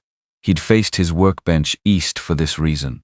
He'd hung the kitchen shelf on the east wall, so that when he sat at the table in the morning, he faced the shelves, and the shelves showed him what he had, and what he needed more of, and what was getting low. She looked at the east wall, at the window in it, which was the biggest window in the cabin, the one that let in the most morning light, at the ground below it, visible in the last of the evening through the glass bare earth, level, sheltered from the north by the cabin's own bulk, getting full sun from first light until noon. The right place to build something, if you were going to build something. The next morning was clear and cold in the way. September mornings were cold in the basin, not the grinding cold of January, but the sharp, bright cold of a season changing its mind about being summer. She was outside before Cole, which was unusual, and she was standing at the east wall of the cabin looking at the ground when he came out. He came to stand near her, not beside her, near her, with the respectful distance of a man who had learned exactly how much space she needed around her when she was thinking. She said, "The ground here is level under the frost." He looked at the ground. South-facing edge of the cabin's shadow. Drains right. You'd need to set the sill above the frost line, 20 inches, this basin, and tie it into the existing wall properly. Not just a lean-to. He looked at the east wall, at the window, at the angle of the ground. A room. She was quiet for a moment. A real room, not a partition or a curtained section. A room with its own wall, its own window, a door between it and the main cabin. The kind of room that changed what the cabin was rather than just making it larger. "If I build it," Cole said, "I'd rather build it as your husband than your hired man." No speech prepared for it. No position arranged for delivering it. Just the statement, in the same tone he used to discuss fence post depth and waterline grades, which was the tone of a man who meant everything he said and ornamented nothing. She looked at the east wall for a long time. Get the foundation level before you frame up, she said. Last time someone built against this wall, they didn't account for the slight east drift in the soil, and the whole thing settled wrong inside a year. He looked at her. Something very precise and very still was happening in his face. All right, he said. And the window should face southeast. You'll catch the morning light longer into winter that way. Southeast. He nodded. Slowly. Understanding that they were talking about a window, and also about considerably more than a window. I can do that. Reverend Cobb came from the settlement on the first Friday of October, a thin man in a good wool coat who rode a reliable gray mare, and conducted the ceremony with the economy of language that Wren respected, which was to say, he said what the law and the faith required, and did not add elaborations of his own. Silas Greer came, which she had not requested and had not expected. Ida Greer came with him in a dark wool dress that was clearly her best, and had been treated as such. They stood together on the south side of the cabin, in the last warmth of the October sun, with Black Alder Creek audible from the cottonwoods, and the windbreak visible at the barn's northwest corner with the late light showing through its open sections. Silas wore a clean flannel shirt. It was the cleanest flannel shirt she had ever seen on Silas Greer, and she understood what it meant to have cleaned and pressed it for this occasion. Reverend Cobb asked what he was required to ask. Cole answered what he was required to answer. Wren answered what she was required to answer. The Reverend recorded it in the register he carried in his saddlebag, had Silas and Ida sign as witnesses, and shook Cole's hand, and then Wren's hand, and rode back toward the settlement, before the afternoon was fully gone, a man with a schedule, and the sense not to impose on other people's first evenings. Silas stood with his coffee. Ida had insisted on going inside and making coffee, which Wren had let happen, because Ida Greer, making coffee in your kitchen, was a kind of blessing that only a fool refused, and he looked at the windbreak with the expression of a man doing long arithmetic. October 1st, he said. Wren looked at him. Hazel went over on schedule. Not the horse. Silas looked at the windbreak, at the gaps in the willow weave. I've had 2 early snows since August, both times checked where it drifted on my property and where it drifted over here. He drank his coffee. Your northwest approach is clear both times. Mine's building behind the south plank wall. Cole said nothing. Silas said, how far out is that barrier? 27 feet from the barn wall, Wren said. Silas nodded, almost to himself. He set the coffee cup on the porch rail and walked out to the windbreak, and he stood at the windward face of it for a moment, and then he turned and walked back toward the sink, counting his steps in the deliberate way of a man who was going to use this number. When he reached the barn wall, he stopped and turned around. He counted. He looked at the windbreak. He counted again. 27 feet, he said. Ida, from the doorway, said Silas. I'm only looking. You've been only looking for 10 minutes. He put one hand on the barn wall and turned to face the windbreak, looking through the open sections in the willow weave, at the ground on the other side, at the direction the diverted air would move, at the geometry of it. He ran his fingers along the wall's surface, the way a man runs his fingers along something when he's thinking hard enough that his hands need to be doing something to keep up. He didn't say he'd been wrong. He was not built for that kind of statement, but he turned to Cole and said, how do you calculate the end section angle? And that was the same thing, said differently, said in the language of a man who had already moved past the question of whether he'd been right and was working on the question of what to do next, Cole told him. They stood outside in the October, cold with Wren, the 3 of them, and Cole drew in the dirt with a stick to show the relationship between barrier distance, weave density, and end section angle. And Silas asked 3 questions that were all good questions, the questions of a man who intended to use this information, and Cole answered each one directly without making anything of the fact that it was being asked. Ida came to the doorway and said there was more coffee. They went inside. Warren Pruitt came 12 days later. He came on a Wednesday, which was a market day in the settlement, which meant he'd calculated that Cole would likely be occupied with the cattle work that accompanied any market-adjacent day on a working ranch, which meant he had expected to find Wren alone. She was not alone. Cole was at the far end of the south meadow moving a fence panel, visible from the porch but not present, which was close enough to alone for Pruitt's purposes, and she could see him decide this when he rode in and looked across the yard. He was in the frock coat and the city boots and the level hat. He looked exactly the same as he had every other time she'd seen him, which she had come to understand was a deliberate consistency. Pruitt was a man who wanted you to feel that nothing ever surprised him, that he had anticipated every development and arrived at each new situation from a position of complete preparation. Missy stopped. He had not known, or had not expected her to have acted on it already, and the stopping was involuntary in a way that none of his other pauses were. "I heard about the marriage," he said, recovering. "Congratulations are in order." She was at the top of the porch steps. "She didn't come down, Mr. Pruitt." He looked across the yard at the windbreak, at the north barn wall, at the fence line and the gate and the trough and the waterline access hatch, all of it visible from where he stood, all of it repaired and solid and functional, in a way it had not been when he'd first ridden up this same path in November. "I wanted to speak about the note," he said. "April is approaching, and Danner," she said. He looked at her. "My name is Danner now," she said it evenly, with no particular emphasis, the way you said a thing that was simply true. "And the note's terms are unchanged. You established that with Amos Fitch in August." A pause, Mrs. Danner. Slight. The adjustment of a man recalibrating. "The legal capacity questions don't apply the same way they did in July," she said. "You know that." He knew it. She could see that. He knew it in the way the frock coat settled around him when he took a breath. He had structured his approach around a specific vulnerability, and the vulnerability had changed shape on him. And he was too good at this to pretend otherwise for longer than a moment. He looked at the windbreak one more time.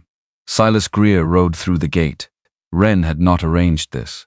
She would think about it later whether it was coincidence, or whether Silas had his own intelligence network in this basin, which he did, which everyone who had ranched the Judith Valley for 30 years did, but in the moment of it, she only registered that Silas was here, riding in through the open gate on his old roan, with Hazel behind him on a lead, because today was the end of the 60-day arrangement, and today was when she came home. Silas looked at Pruitt.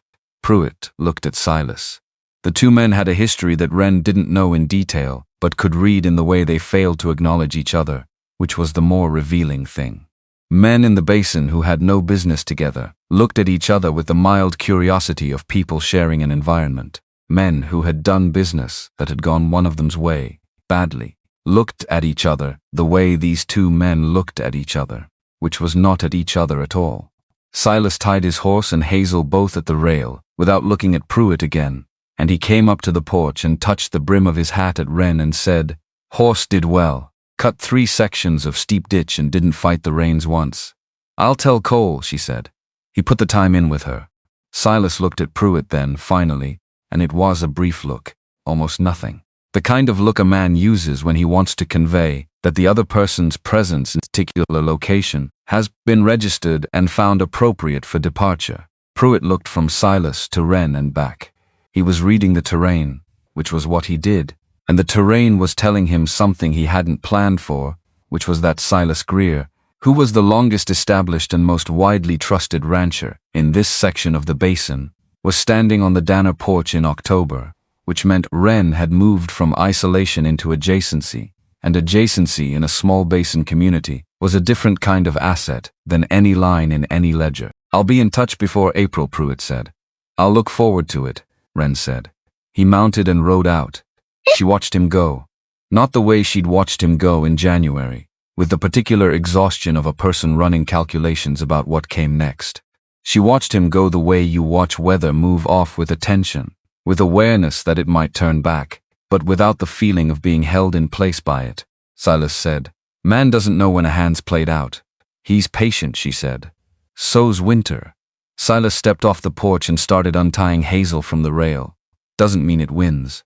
She went inside and put the kettle on, and when she came back out, Cole had come in from the south meadow, still in his leather coat and working gloves, and he was standing with Silas looking at the ditch marks on Hazel's legs, the slight softening around the fetlocks that came from working wet ground for 60 days. She stood in the doorway and watched the two of them. Cole showing Silas how he'd set up the ditch exercises in progressive stages, starting shallow and working the horse toward the steep crossings. Silas listening with the particular attention of a man who was storing information, not performing interest. This was the basin. This was what it looked like when it worked. Two people, standing in a yard with a horse between them, talking about how you did the thing that needed doing, with the respect that came from both of them having done hard things and having the evidence of it on their hands. November's warning came in the horses. Not dramatically. Copper went quiet in her stall 2 days before the storm, which she hadn't done since the previous November. And when Copper went quiet, Wren started paying attention to everything else. The creek ice thickened from morning to midday, rather than from midday to evening, which was backward and meant the overnight cold was beginning to penetrate deeper into the moving water. The wind shifted north and held there, which November winds did when a major system was building rather than moving through. By the second day, she and Cole were working against a deadline neither of them named out loud. The willow lashings on the windbreak got checked and tightened, section by section, Cole on the east end, and Wren working west until they met at the center. The access hatches on the waterline got cleared and tested, both of them lifting cleanly, both of them reseating without resistance. The small engineering satisfaction of something built right proving itself before it needed to. The reed barrier in the calf corner of the barn got reinforced with additional straw bales at the base, and the upper ventilation gap got checked to confirm it was still open and not partially blocked by hay that had shifted in the loft. They stretched a guide rope between the cabin and the barn at 4 in the afternoon, driving the anchor stakes deeper than seemed necessary, wrapping the knots twice at each end. Roy had taught her the rope before she was 10. In a bad blizzard, you didn't walk from the cabin to the barn without a rope to follow back, because the ground blizzards in the basin could take your sense of direction inside of 30 seconds, and 30 seconds was enough. The storm came before midnight, not gradual. The sky had been building for 2 days, and then it simply arrived, wind and snow together, the temperature dropping 15 degrees inside an hour, the kind of cold that had intent behind it. The windbreak took the first major gust, and she was listening from the cabin when she heard the particular crack of a willow section giving way sharp, like a branch under a boot, followed by silence where there had been something. Cole was already moving. She caught his arm before he reached the door. "Leave it," she said. He looked at her. "The rest is holding," she said. "One section going doesn't mean the barrier's gone. It means one section went." He stood in the doorway with the cold coming in past him, wind moving through the lamplight in the cabin, listening the way you listen to a structure, in stress for the difference between distress that was contained and distress that was spreading. The sound did not spread. She was right that the water wouldn't wait. They took the rope, her left hand, his right, the rope between them and the bitter cold pressing from all sides, and worked their way to the waterline access on the east. The hatch had begun to freeze at the lip, which was what they'd built the second hatch to address, the 2-point access that meant, if one froze shut, there was another. Cole worked the lip with the back of the hand axe, short, careful strikes, the ice cracking in sections until the hatch lifted. Water below, moving slow, but moving. She pressed her palm flat against the conduit housing, and felt the vibration of flow, faint and steady, and took her hand away. Enough. They went to the barn. The animals were loud with the stress of the wind, but not panicked, which was the difference between a structure that held and a structure that didn't. Animals felt what buildings felt, and these animals were feeling something they could manage. The calves behind the reed barrier were still down in the straw, which was where they should be, not on their feet and pushing, which was where they'd be if the cold had broken through. She opened the barn door into the full force of the wind, leaning against it, and looked out at the northwest approach. The windbreak was dark against the blowing white. One section gone at the east end, visible as a gap in the silhouette. But on either side of the gap the willow held, and the open sections in the main face were doing exactly what they were meant to do, bleeding the pressure through rather than forcing it to bank at the ends. And between the barrier and the barn, in the corridor they'd preserved when they'd redesigned the end section, the ground showed through. The approach was clear. The gate was findable. The barn door could open. One section broken. One hatch frozen at the lip. Nothing that couldn't be answered. Nothing that had come through the things they'd built together and undone what those things were meant to do. She stood in the open barn door with the wind trying to take it from her hand and looked at the ground between the windbreak and the barn and thought of Silas counting his steps. The gate rattled twice in quick succession. Not wind didn't work the gate latch. Something was pushing at it from outside. Cole got the lantern from its hook and she took the guide rope and they went out together. The snow was absolute in the lantern light, a sphere of visibility 3 feet in every direction and nothing beyond. She kept the rope and he kept the lantern, and they moved by feel and memory toward the gate, and the gate was there where it should be, where the guide rope led, and on the other side of it was a horse with its head down, and its sides going hard, and behind the horse, holding the reins with both hands and leaning into the wind, was Silas Greer. Ida was in the saddle, not upright, slumped to the right, her coat white with snow, her grip on the saddle horn, the automatic grip of a person who was doing the last thing their body remembered how to do. No time, Wren got the gate. Cole got Ida, both arms, getting her down from the horse, the way you got a person down when you couldn't know what was wrong and wrong was possible, and then she was on her feet, and Wren had her arm, and they were moving. Inside. Coat off, wool on. The kettle that had been near the fire since before midnight was still warm enough to start the broth faster than starting cold. Wren worked the kettle, and Cole worked the stove, and Ida sat in Roy's chair because it was the closest chair to the fire, because it was where you put someone who needed heat, and Silas stood at the near edge of the heat, with his gloves off and his hands out, and his face doing the controlled reassembly of a man who had been very afraid and was now finding his way back from it. His wall had stopped everything. The solid plank wall that he'd built and believed in, and he had not been wrong about what it did. It had stopped the wind. It had stopped the snow. It had stopped both of them completely. And the snow had piled up directly behind it, immediately behind it, in the zone between the wall and his barn approach, and it had built through the night until the approach was impassable, and the water access was cut off, and Ida had been the one to say they needed to go while going was still possible. She was right, Silas said. His hands were back in working order. She could see it in the way he'd stopped holding them so carefully. She's right about most things. Cole had coffee ready. He handed a cup to Silas and then looked at him with the particular look of a man deciding whether a thing needed to be said or whether the situation had said it. He decided it had been said.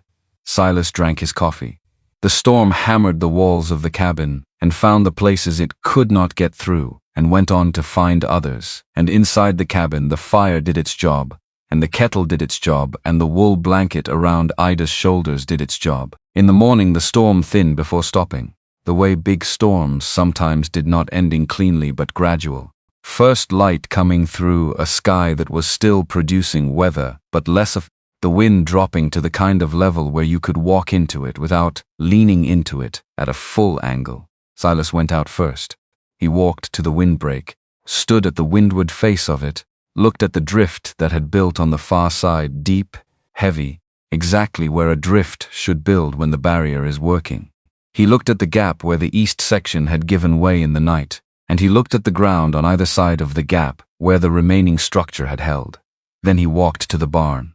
He counted his steps the whole way, slowly, not looking down, the way you count when you want the count to be reliable, and not shaped by what you expect the answer to be. He stopped at the barn wall. He stood with his back to it and looked at the windbreak. She watched from the cabin porch. He turned around and put his hand flat on the barn wall, the way you'd put your hand on something solid after a night of things being not solid, and he stood like that for a moment. Then he walked back to the windbreak and put his other hand on the willow weave, on one of the open sections, and he looked through the gap at the heavy drift beyond it. Open gaps letting the air through. Deep snow on the far side, clear ground on the near side. A barn door that had opened all night. He came back to the porch and he stood at the bottom of the steps and he looked at her, and then he looked at Cole, who had come out and was standing at her left. 27 feet, Silas said. Give or take, Wren said. He nodded. Once. Then I'm going to need to rebuild mine before next November. He looked at Cole. I'd want to do the measurements right. Come in spring when the ground's workable, Cole said. We'll walk the site. Silas went back inside to check on Ida. The basin came back slowly from the storm, the way it always came back, not all at once but section by section.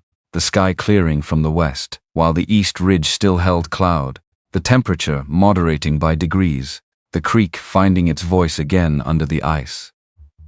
There was still fence to check, and there was still wood to cut, and the waterline access hatch that had frozen needed its hinge examined in better light, and the east section of the windbreak where the willow had broken needed to be rebuilt before anything else tried it.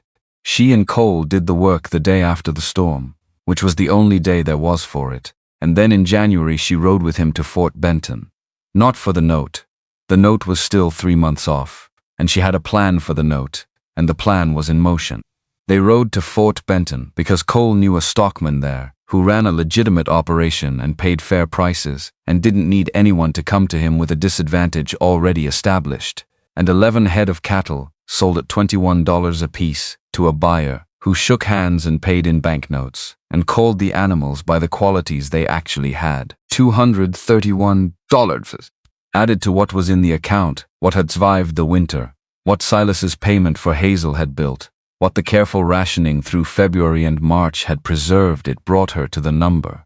She settled the note in full at the Fort Benton banking office, in a room that smelled of ink and coal smoke, with a clerk who wrote the receipt in a careful hand and pressed it with the firm's stamp and handed it across the desk without ceremony, the way routine transactions were completed, the way this was to him routine, unremarkable. One account closed among others. She stood outside the banking office on the Fort Benton street with the receipt in her coat pocket and Cole beside her, both of them in their coats against the February cold, the Missouri River visible at the end of the street between buildings, gray and moving under the partial ice. He signed that note in 1879, she said, after the diphtheria.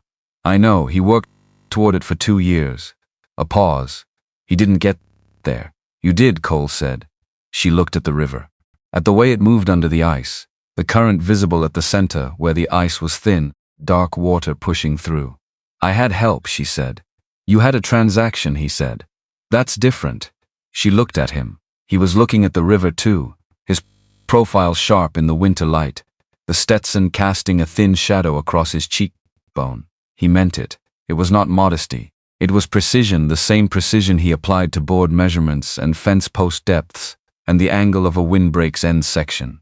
The refusal to call a thing something other than what it was. All right, she said. I had a transaction.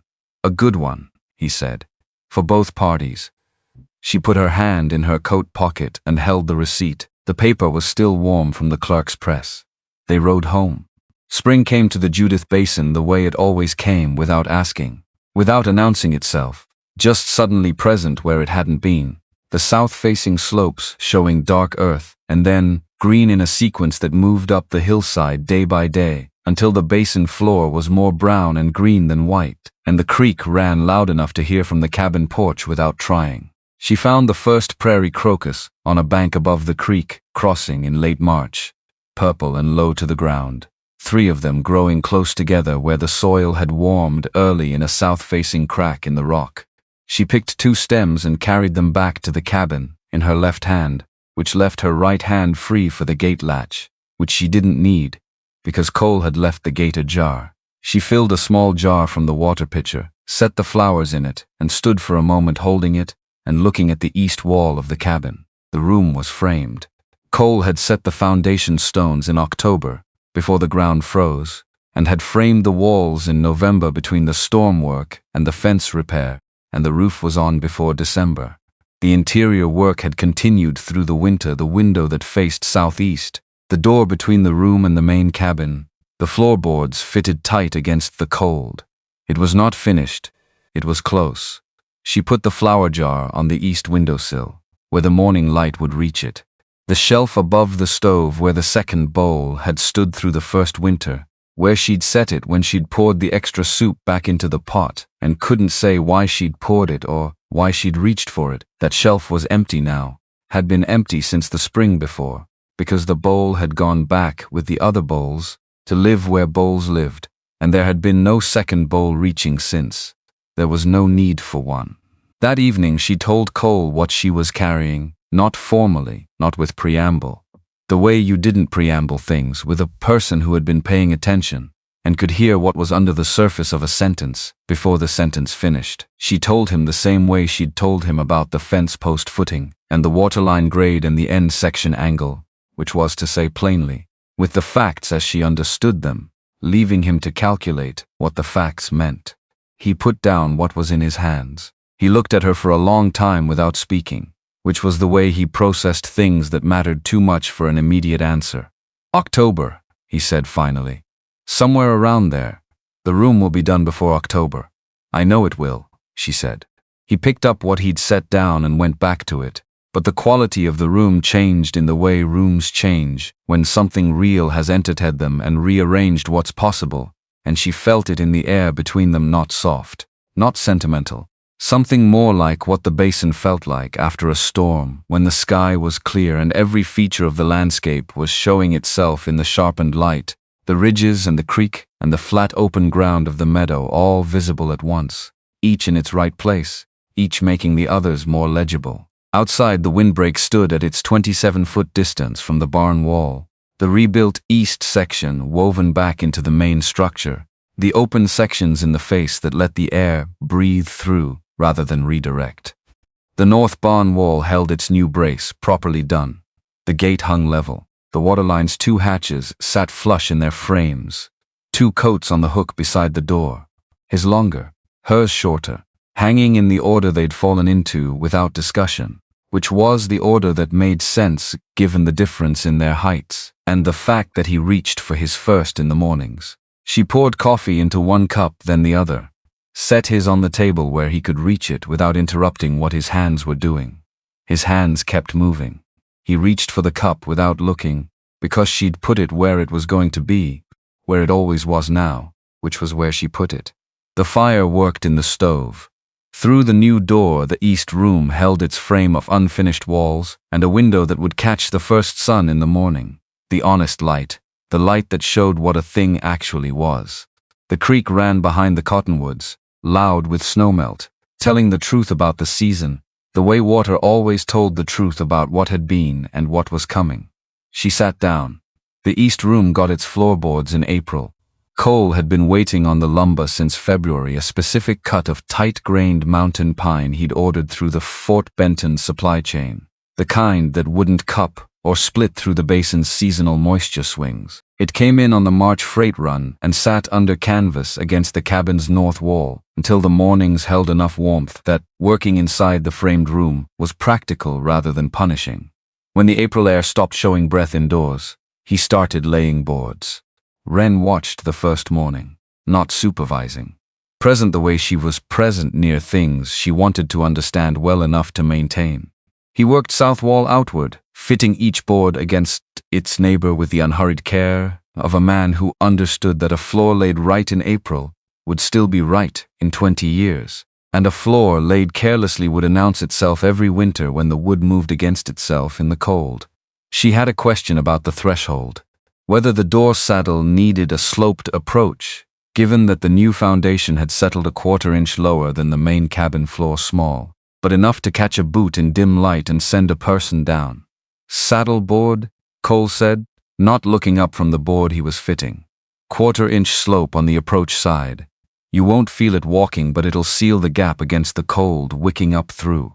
Ash if there's any. Pine wears faster at a threshold. He looked up then. Roy's plank. She'd known it was there. Roy had brought it back from the Billings mill one spring, called it too good for fence work, and set it aside for something that never got specified.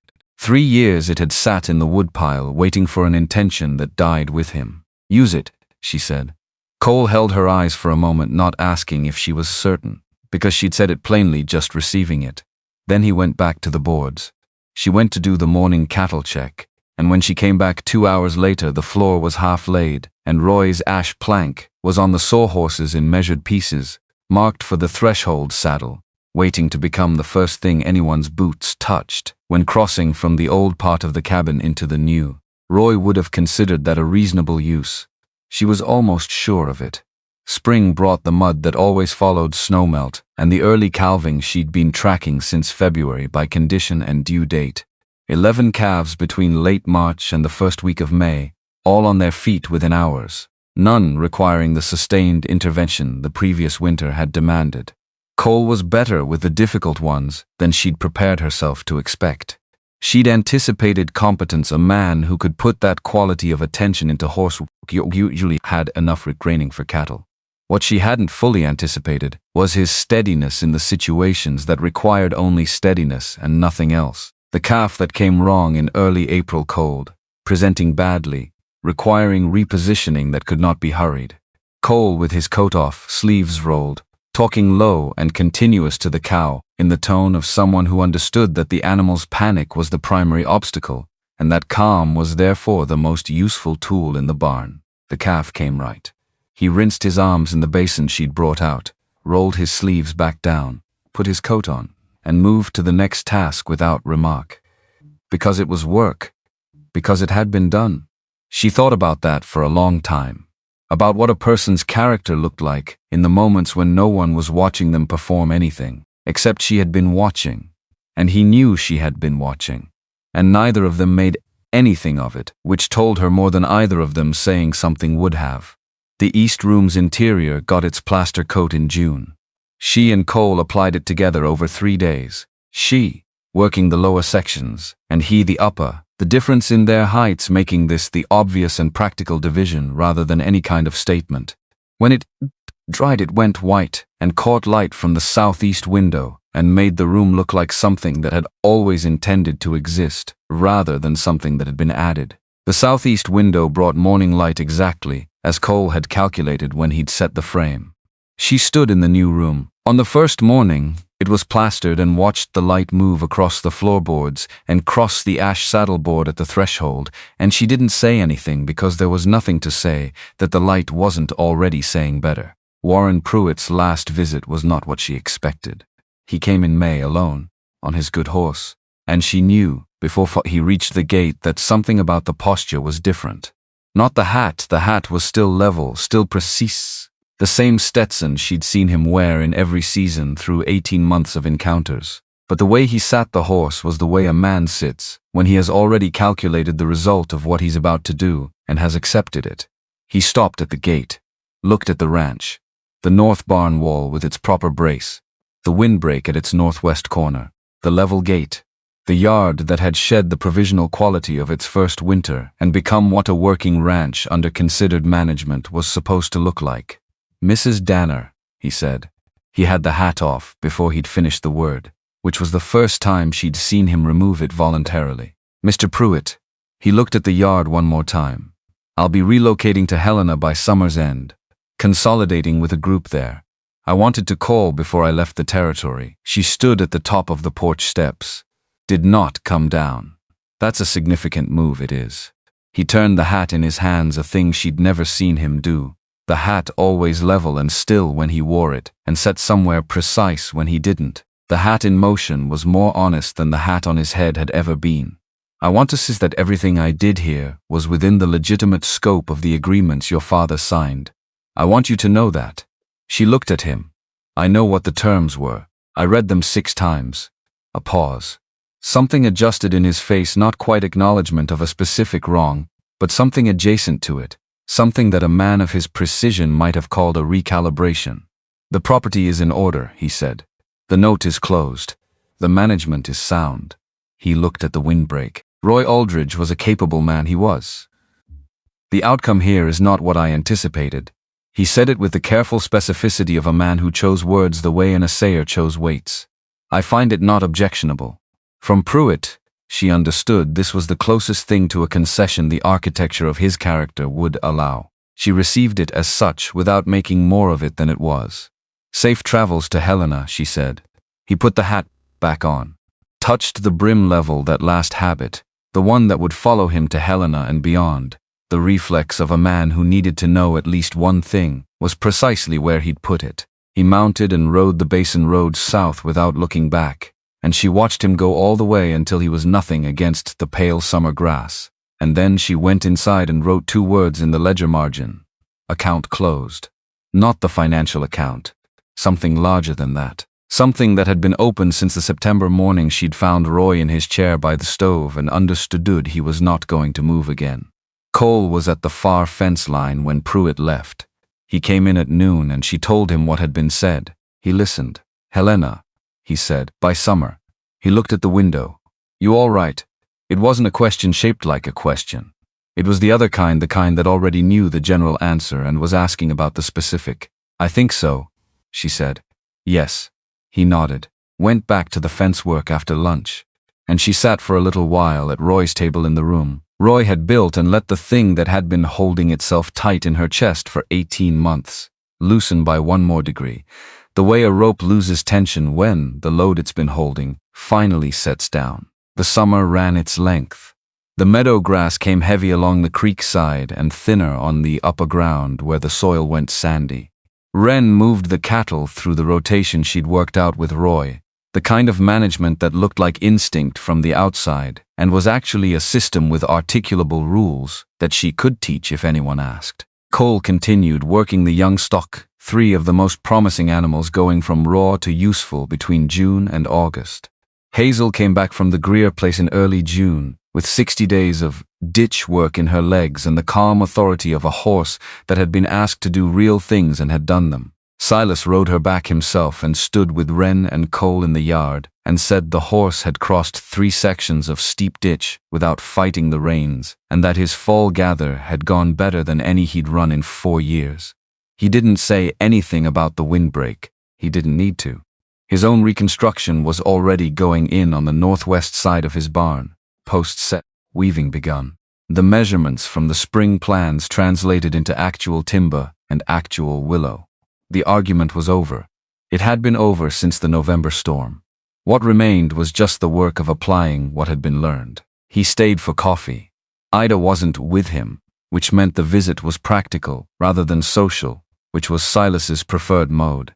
He drank his coffee, discussed the fall cattle market in Fort Benton, confirmed that the young Dunalre had the makings of a serious working animal if the training continued on its current course, and rode back to his place before the afternoon got long. She and Cole stood in the yard after he left. "He didn't mention the windbreak," Cole said. "No, that's the compliment." She looked at the barrier. At the open sections in the willow weave, the geometry they'd argued about and revised and argued about again, until the snow told them both what was right. Roy used to say the best thing you can build is the thing nobody notices, because it's doing exactly what it should. Cole looked at the windbreak a moment longer. Roy was right about a lot. He was wrong about a few things too. What things? She thought about it. He thought a person could manage alone indefinitely if they were stubborn enough. Cole was quiet. He was wrong about that, she said. Not directed at Cole. Just said to the air between them and the windbreak and the barn and the basin spreading out beyond. The truth of it settling into the afternoon like the light settled, everywhere at once, impossible to point to a single source. August moved through the basin with the particular quality of a month that understands. It's the last of its kind, the last of the reliable warmth, the last before the mental accounting shift to firewood supply and waterline insulation and cattle condition, heading into fall. The calves born in spring were becoming what calves became when the year went well. The young stock Cole had been working were handling in ways that would make them valuable in October. One afternoon, Hazel got loose from the rail and trotted directly into the middle of Cole's working session with 3 young animals, scattering them to the far end of the paddock with the cheerful confidence of a horse that had decided the afternoon needed more variety. Cole stopped, looked at Hazel, looked at the young stock, now regarding him from 30 feet away with the offended alertness of animals whose orderly afternoon had been interrupted without their consent. He looked at Wren at the fence. She had her hand over her mouth. "That's your horse," he said. "She makes her own decisions," Wren said. "I made my peace with that in May." He caught Hazel, retied her at a post further from the gate on a shorter lead, and went back to reassembling the session from where it had broken. The young stock came back without extended negotiation, because Cole's steadiness had established that his presence meant safety, and animals returned to what felt safe, even after being briefly startled by what didn't. She thought there was probably something instructive in that. She filed it away. September arrived with the first warning, not the storm itself, which would come later, but the quality of the light changing, the shadows landing differently, the creek holding a cold in the mornings that hadn't reached the midday air yet, but arrived a little earlier each week. She felt the season in her body, which was doing what bodies did in the later months of a pregnancy with a stubborn specificity she'd decided to manage rather than resist. Cole had said nothing about managing her. He didn't rearrange what he asked of her, or treat capability as newly conditional, which she would not have accepted. But she knew he was aware of the specifics of their situation in the same way she knew where the fence had a weak section before she'd touched it, by the small adjustments he made without discussion, positioning himself on the downhill side when they worked the steep sections, staying near the barn door when she worked in the loft. She never asked him to stop doing these things. He never mentioned doing them. Some things worked best when they operated entirely below the level of language. The October calving forecast occupied her through September, not new calves. The spring animals were past that stage, but tracking the mature cows she'd bred in January and what their condition was telling her about what they'd need in the cold months. She kept the numbers in the ledger with Roy's careful precision, the same column format he'd used, the same shorthand notations she'd learned, reading over his shoulder when she was young enough that reading over his shoulder required standing on something. One morning Cole came in from the barn before breakfast, which meant he'd been up earlier than she had, which had become less unusual as the fall moved deeper. He poured coffee without being asked and set hers at the table's edge, where she'd reach for it when she was ready. He sat down. Drank. "North wall brace is damp on the lower joint," he said. "How damp?" "Enough to check the flashing before the ground freezes. I'll look at it this afternoon. I already pulled the board. It's not the flashing." He looked at his coffee. "It's the original timber, punky at the core. The joint's been wicking moisture for longer than we fixed the surface." She put her cup down. "How much of the timber?" "Enough to replace rather than repair." She thought through the implications. Replacing the core timber on the north wall brace meant pulling the section she and Cole had rebuilt in April of the previous year. It meant doing it before the ground froze hard, which gave them a narrow window. It meant having the right timber on hand, which they didn't, which meant Fort Benton. "How long a run to Fort Benton and back?" she said. 2 days if the weather holds, and if it doesn't, 3. He looked at her over the cup. "I can go alone." "I know you can, but I've been to Fort Benton 4 times, and I know which supplier carries the right timber and you don't, and 2 days is faster than 3 days of you finding that out yourself." She picked her coffee back up. "We both go. We leave Wednesday." He looked at her for a moment, the look that assessed whether she'd thought through what she just said, and concluded she had. "Wednesday," he said, and went back to his coffee. They left Wednesday. 2 days there and back, the basin road solid enough in the October cold that the going was good and the horses moved well. Fort Benton was the same. Fort Benton it had been in February, the river lower now, going toward its winter volume. The supply district busy with pre-winter freight moving in and out.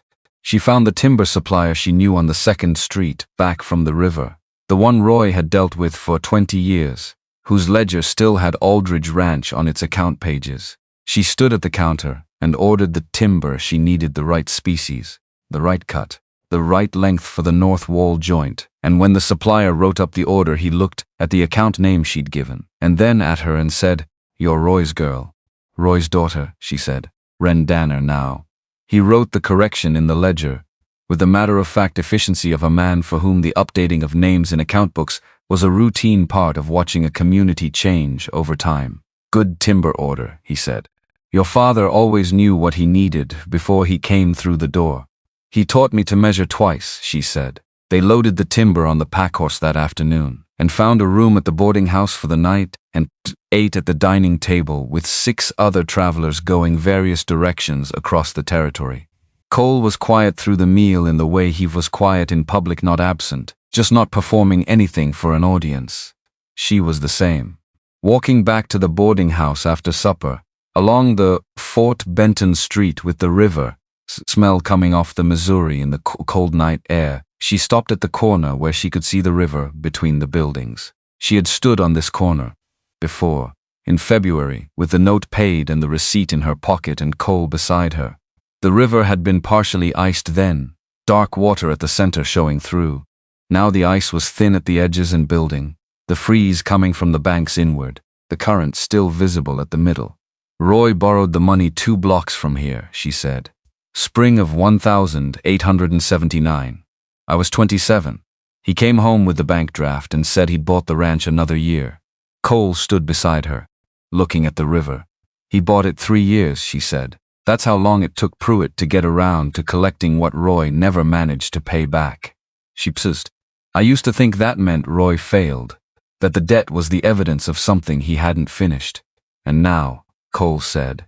She looked at the river, at the way it kept moving through the ice at its edges, the current finding its path between whatever the winter put in front of it. Now I think he bought what time he could with what he had. And then I bought the rest. She turned away from the river. That's not failure. That's 2 people finishing the same job in sequence. Cole said nothing. He walked beside her back to the boarding house, and she understood from the quality of his silence that what she'd said had landed somewhere real in him, not because it was meant for him, but because a man who had spent 4 years telling himself that being absent when Ruth died was the defining fact about him, might have use for the idea that one person's portion of a job and another person's portion could add up to one completed thing. She didn't say this. She didn't need to. Some things worked better as implication than as statement. They rode home on the second day with the timber lashed across the pack horse and the Betson coming toward them from the south, the familiar ridge geometry appearing on the horizon. The way home always appeared not suddenly but incrementally, first the high peaks, then the middle ridges, then the basin floor and the creek line, and finally the ranch buildings, small and dark and solid against the pale October ground. The north wall repair took 3 days. Cole pulled the compromise section, cut the new timber to fit, treated the joint surfaces before assembly, and drove the connection home with the iron hardware she'd bought in Fort Benton, at the same supplier where Roy had bought hardware for 30 years. The result was not the rough diagonal brace she'd wedged in during the hard January of 1882, or the improved version Cole had built the following April. It was the right repair, done right, with the right material, the kind that wouldn't need to be revisited. When it was done, Cole ran his hand along the joint the way you ran your hand along. Finished work, not checking, just confirming. Then he picked up the tools and brought them in. She'd been watching from the barn door. She went back to what she'd been doing. November arrived the way the 2nd November always arrived for a person who had survived the first one, not as a stranger, but as something familiar that you'd already learned to read. The horses told her 3 days before the storm. Copper going quiet in her stall, the particular stillness that meant the animal's attention had moved from its immediate environment to something larger approaching from the northwest. She and Cole moved through the preparations with the efficiency of people who had done this before and knew what they were doing and why. The windbreak lashings got checked and tightened. Both waterline access hatches got cleared and tested, lifting clean, reseating without resistance. The fit still true after a year of freeze and thaw cycles. The calf section of the barn got fresh straw on the east side, because the cold was coming from the east this year and she could tell it from the way it felt on the back of her neck in the mornings. The guide rope went between cabin and barn before dark. Cole drove the anchor stakes deeper than the previous year. She noticed this without remarking on it, because there was no need to remark on a man applying what he'd learned. The storm came overnight. Not the season's worst that would be January, and they both knew it and had been preparing for January since August. But serious. 2 days of wind and snow, and the temperature dropping to the level where the waterline was the first priority of the morning, and the cattle's condition was the last thing checked before coming inside at night. On the first morning of the storm, she went out alone at 4 to check the east waterline hatch, the one they'd added in August of the previous year, the second access point that existed, because the first one had taught them what happened when there was only one. The hatch opened clean. The water below was thin and slow and cold, but it was moving. She stood there in the dark with the lantern and the snow pressing sideways and her hand on the open hatch, feeling the faint vibration of flow in the conduit housing. And she thought about Roy spending 30 Montana winters without a second access hatch, because nobody had told him he needed one, and he hadn't yet learned it himself. And she thought about the particular way knowledge moved through time, in a place like this, not from books, not from instructions, but from the accumulation of failures converted into improvements, converted into the things you did without thinking, because doing them had become part of how you understood the land. She closed the hatch and went back to the cabin. Cole was up. Coffee was on the stove. He handed her a cup when she came in, still cold from outside, and said, "Hatch, clear," she said. "Water's moving." He nodded. They drank their coffee, and then went back out together to check the windbreak, which had taken the first major gust of the night and was standing, as it should. One outer willow strand had frayed at a lashing point, but the structure was integral, the geometry unchanged, the drifts loading on the windward face in the pattern they'd learned to expect. Between the barrier and the barn, the approach was clear, one frayed lashing.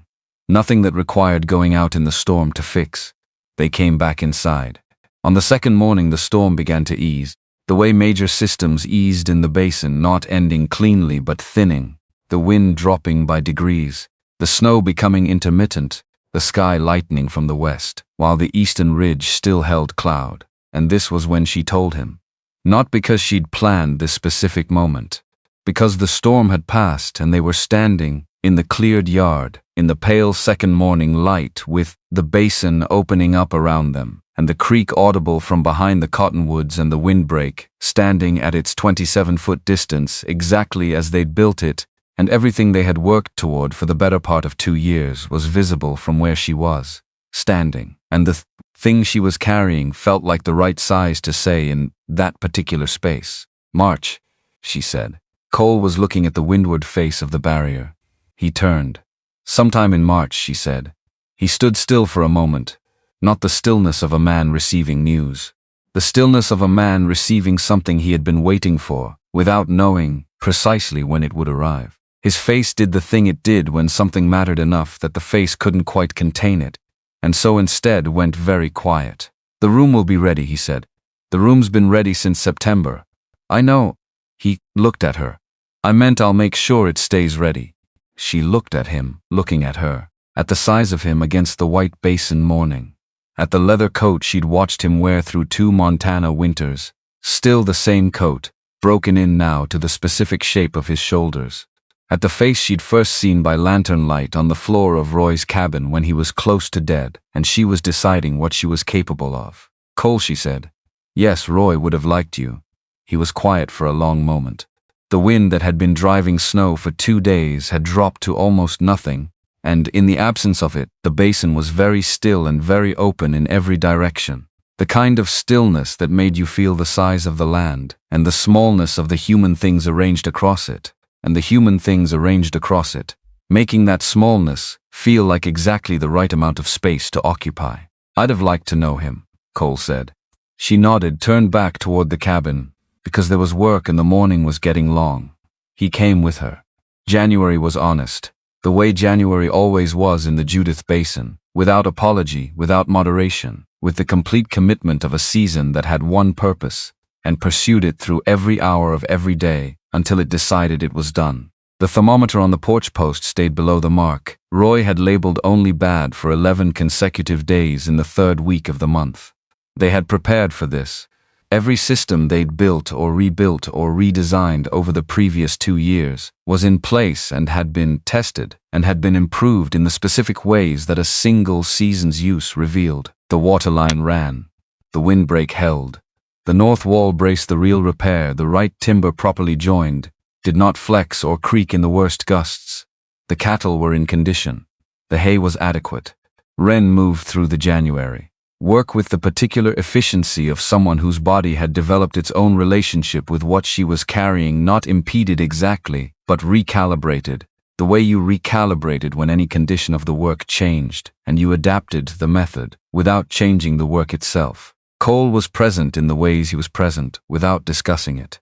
She managed in the ways she managed, without requiring it to be acknowledged. They had become, sometime in the months between April of 1882 and this January of 1883, people who operated according to a shared understanding of what each of them was capable of, and what each of them needed and what the work required. And the triangulation of those three things happened continuously and silently in the way that breathing happened, not thought about, not managed, just occurring as a function of being alive in the same space with the same purpose. One evening in the deep January cold, she sat in Roy's chair, and Cole sat in the chair he'd brought to the table when the East Room was framed, and she was working a piece of harness leather, and he was reading the stockman's ledger from billings that came in with the monthly mail, and she looked up at some point and found him already looking at her. Not with the specific focused look of a man waiting to say something, with the look of a man who was simply looking at the thing in front of him and finding it sufficient. She went back to the leather. Roy used to do that, she said. Do what? Sit and read and look up sometimes.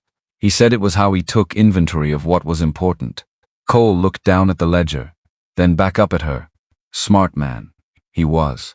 She pushed the awl through the leather. He was also stubborn about the wrong things, and right about the right things, and wrong about the wrong things, which is about as much as you can ask of a person. That covers most people. Most people, she agreed. They went back to their work. The stove kept the cabin at the temperature it had learned to keep through 2 winters of being managed correctly. The wind that pressed at the walls found the places it couldn't get through and moved on. In February, Cole drove to Fort Benton with the 2 best young animals from the fall work, a transaction he'd arranged in October, with the stockman he'd known from the freight routes, the same one who'd taken the 11 head the previous spring. He was back in 4 days. The price was fair. The money went into the account that was building toward what the next year would need. She did not go with him this time. The February cold and the later stage of things made the 2-day ride a calculation she'd run in both directions and concluded against, which was a different kind of decision than the ones she'd been making for 2 years. Not what could she endure, but what was the right answer when what she was carrying was part of the calculation. She managed the ranch alone for 4 days. She had managed it alone for an entire winter once, and 4 days was not an entire winter. He came back on the evening of the 4th day, with the account settled and a small package from the Fort Benton dry goods store wrapped in brown paper that he set on the table without comment, and she opened it later to find 2 spools of the cotton batting thread she'd been running low on since December, which was not romantic and was completely accurate, and she sat with it in her hands and thought about what it meant that a man who had spent 4 years moving between ranches and freight camps and stockyards had developed, in 2 years of living in one place, the specific knowledge of what she was running low on. March came in cold and went out otherwise. She knew the day before it happened that it was going to happen, in the way you knew things about your own body when you'd been paying attention to it long enough and under enough different conditions. She told Cole in the morning, and he spent the day close to the cabin, without being inside it, which was the right distance. Ida Greer came at noon. Wren had sent word to the Greer place the previous week, because Ida had delivered 11 babies in the basin, over 30 years, and there was no one within 20 miles whose hands and knowledge she trusted more. Ida came in from the cold with her coat and her bag and her complete unflappable competence, and said, Roy's daughter, Wren said. Wren Danner. I know what your name is, Ida said, putting her bag down with the efficiency of a woman who had no time to waste on preamble. I've known your name since before you've had one. It took until late afternoon. Not easy, nothing worth doing in the basin was easy, and Wren had stopped expecting easy sometime in the fall of 1881 and had not found she missed it. Ida worked with the same quality of unhurried steadiness that Wren had learned to recognize as the highest form of competence, the kind that didn't announce itself. Cole came in when Ida called him. He stood in the doorway of the east room for a moment, with the March light coming through the southeast window and falling across the ash threshold and across the floorboards he'd laid in April, and he looked at what was in the room, and his face did the thing it did when something was too large for the face to contain, and so the face went very still and very quiet instead. He crossed the ash threshold. She watched him cross it, his boots on Roy's ash plank, the wood Roy had saved for something specific, particular, and she had given to this specific purpose, and she thought that Roy had been right when he'd said you couldn't always know what you were building something for until you saw what it held. The baby was a girl, dark-haired, loud about her opinions from the first moment, with the particular quality of presence that made the room feel differently occupied even when she was quiet. Ida stayed through the evening and left before full dark to make her own ranch before the overnight cold set in. At the door she looked at Wren with the look of a woman who had seen enough to know what she was seeing. "Your mother would have been glad," she said. "Roy too." Then she went. Cole sat in the chair beside the bed in the east room, with the March night coming down outside the southeast window, and the basin going from gray to black beyond the glass. He was holding the baby with the careful purposefulness of a man who had not held a baby in a very long time and was making sure he did it right. Wren watched him. "She needs a name," he said, not looking up. "I've been thinking about names since October."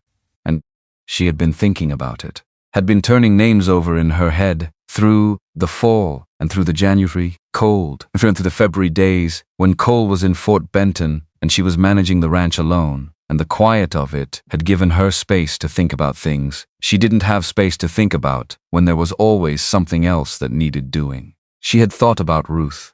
Cole's Ruth, the woman she knew only as a weight carried in silence for 4 years before it got set down.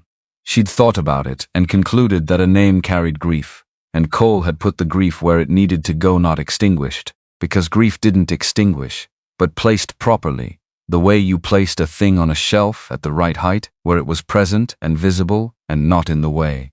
She had thought about naming the girl for her mother, who had died when Wren was 7, and whose face she could no longer reconstruct precisely, only the feeling of her. She had thought about Ellen, about Clara, about June, which was Wren's own name and the name she'd given away to something else long ago.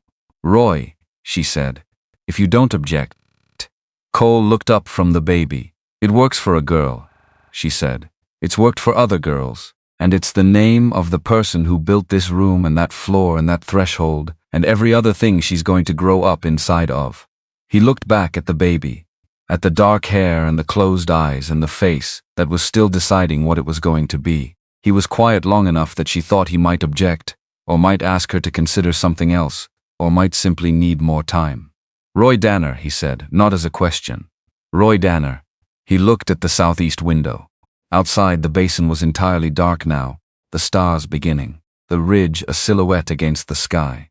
The creek somewhere in the cottonwoods, running with the first hint of snowmelt coming off the high ground, beginning to be audible in the way it was audible in late March, when the temperature turned and the water started moving again with the confidence of something that had been patient long enough. He'd have had something to say about that, Cole said. He'd have had something to say about everything. She looked at the baby, at her baby, at Roy Danner in Cole's hands in the room, that Roy Aldridge had never seen but had built the conditions for. He usually did. The fire in the main cabin spoke through the open door. The ash threshold held the light between the old part of the cabin and the new. Cole sat with Roy Danner in the March night, and outside the basin, did what it had always done. Took the season it was given and worked with what it had, without complaint, without asking for different conditions, just doing the work that the work required, and trusting that what was built on solid ground and tended with attention would stand through whatever the year brought next. Which was, Wren had come to understand, not a small thing, which was, in the basin and perhaps everywhere, the only thing. She closed her eyes. The east room held its warmth, the southeast window held its dark, and Judith Basin held them all the way it had held everything that had come before them and would hold everything that came after, patient and enormous and entirely indifferent to whether any particular human arrangement succeeded or failed, the land only knowing, in the way land knew things, that what took root here and was tended well enough would stay. Roy Aldridge had stayed. Wren Danner was staying. And the thing in Cole's hands had just arrived, and did not yet know what staying would cost, or what it would give, or what the basin would ask of it over the years ahead, and would not know until it had lived it, which was the only way anyone had ever known anything real about this place, or any place, and which was, in the end, the only kind of knowing that mattered. Outside, March moved toward April. The ground was beginning to think about opening.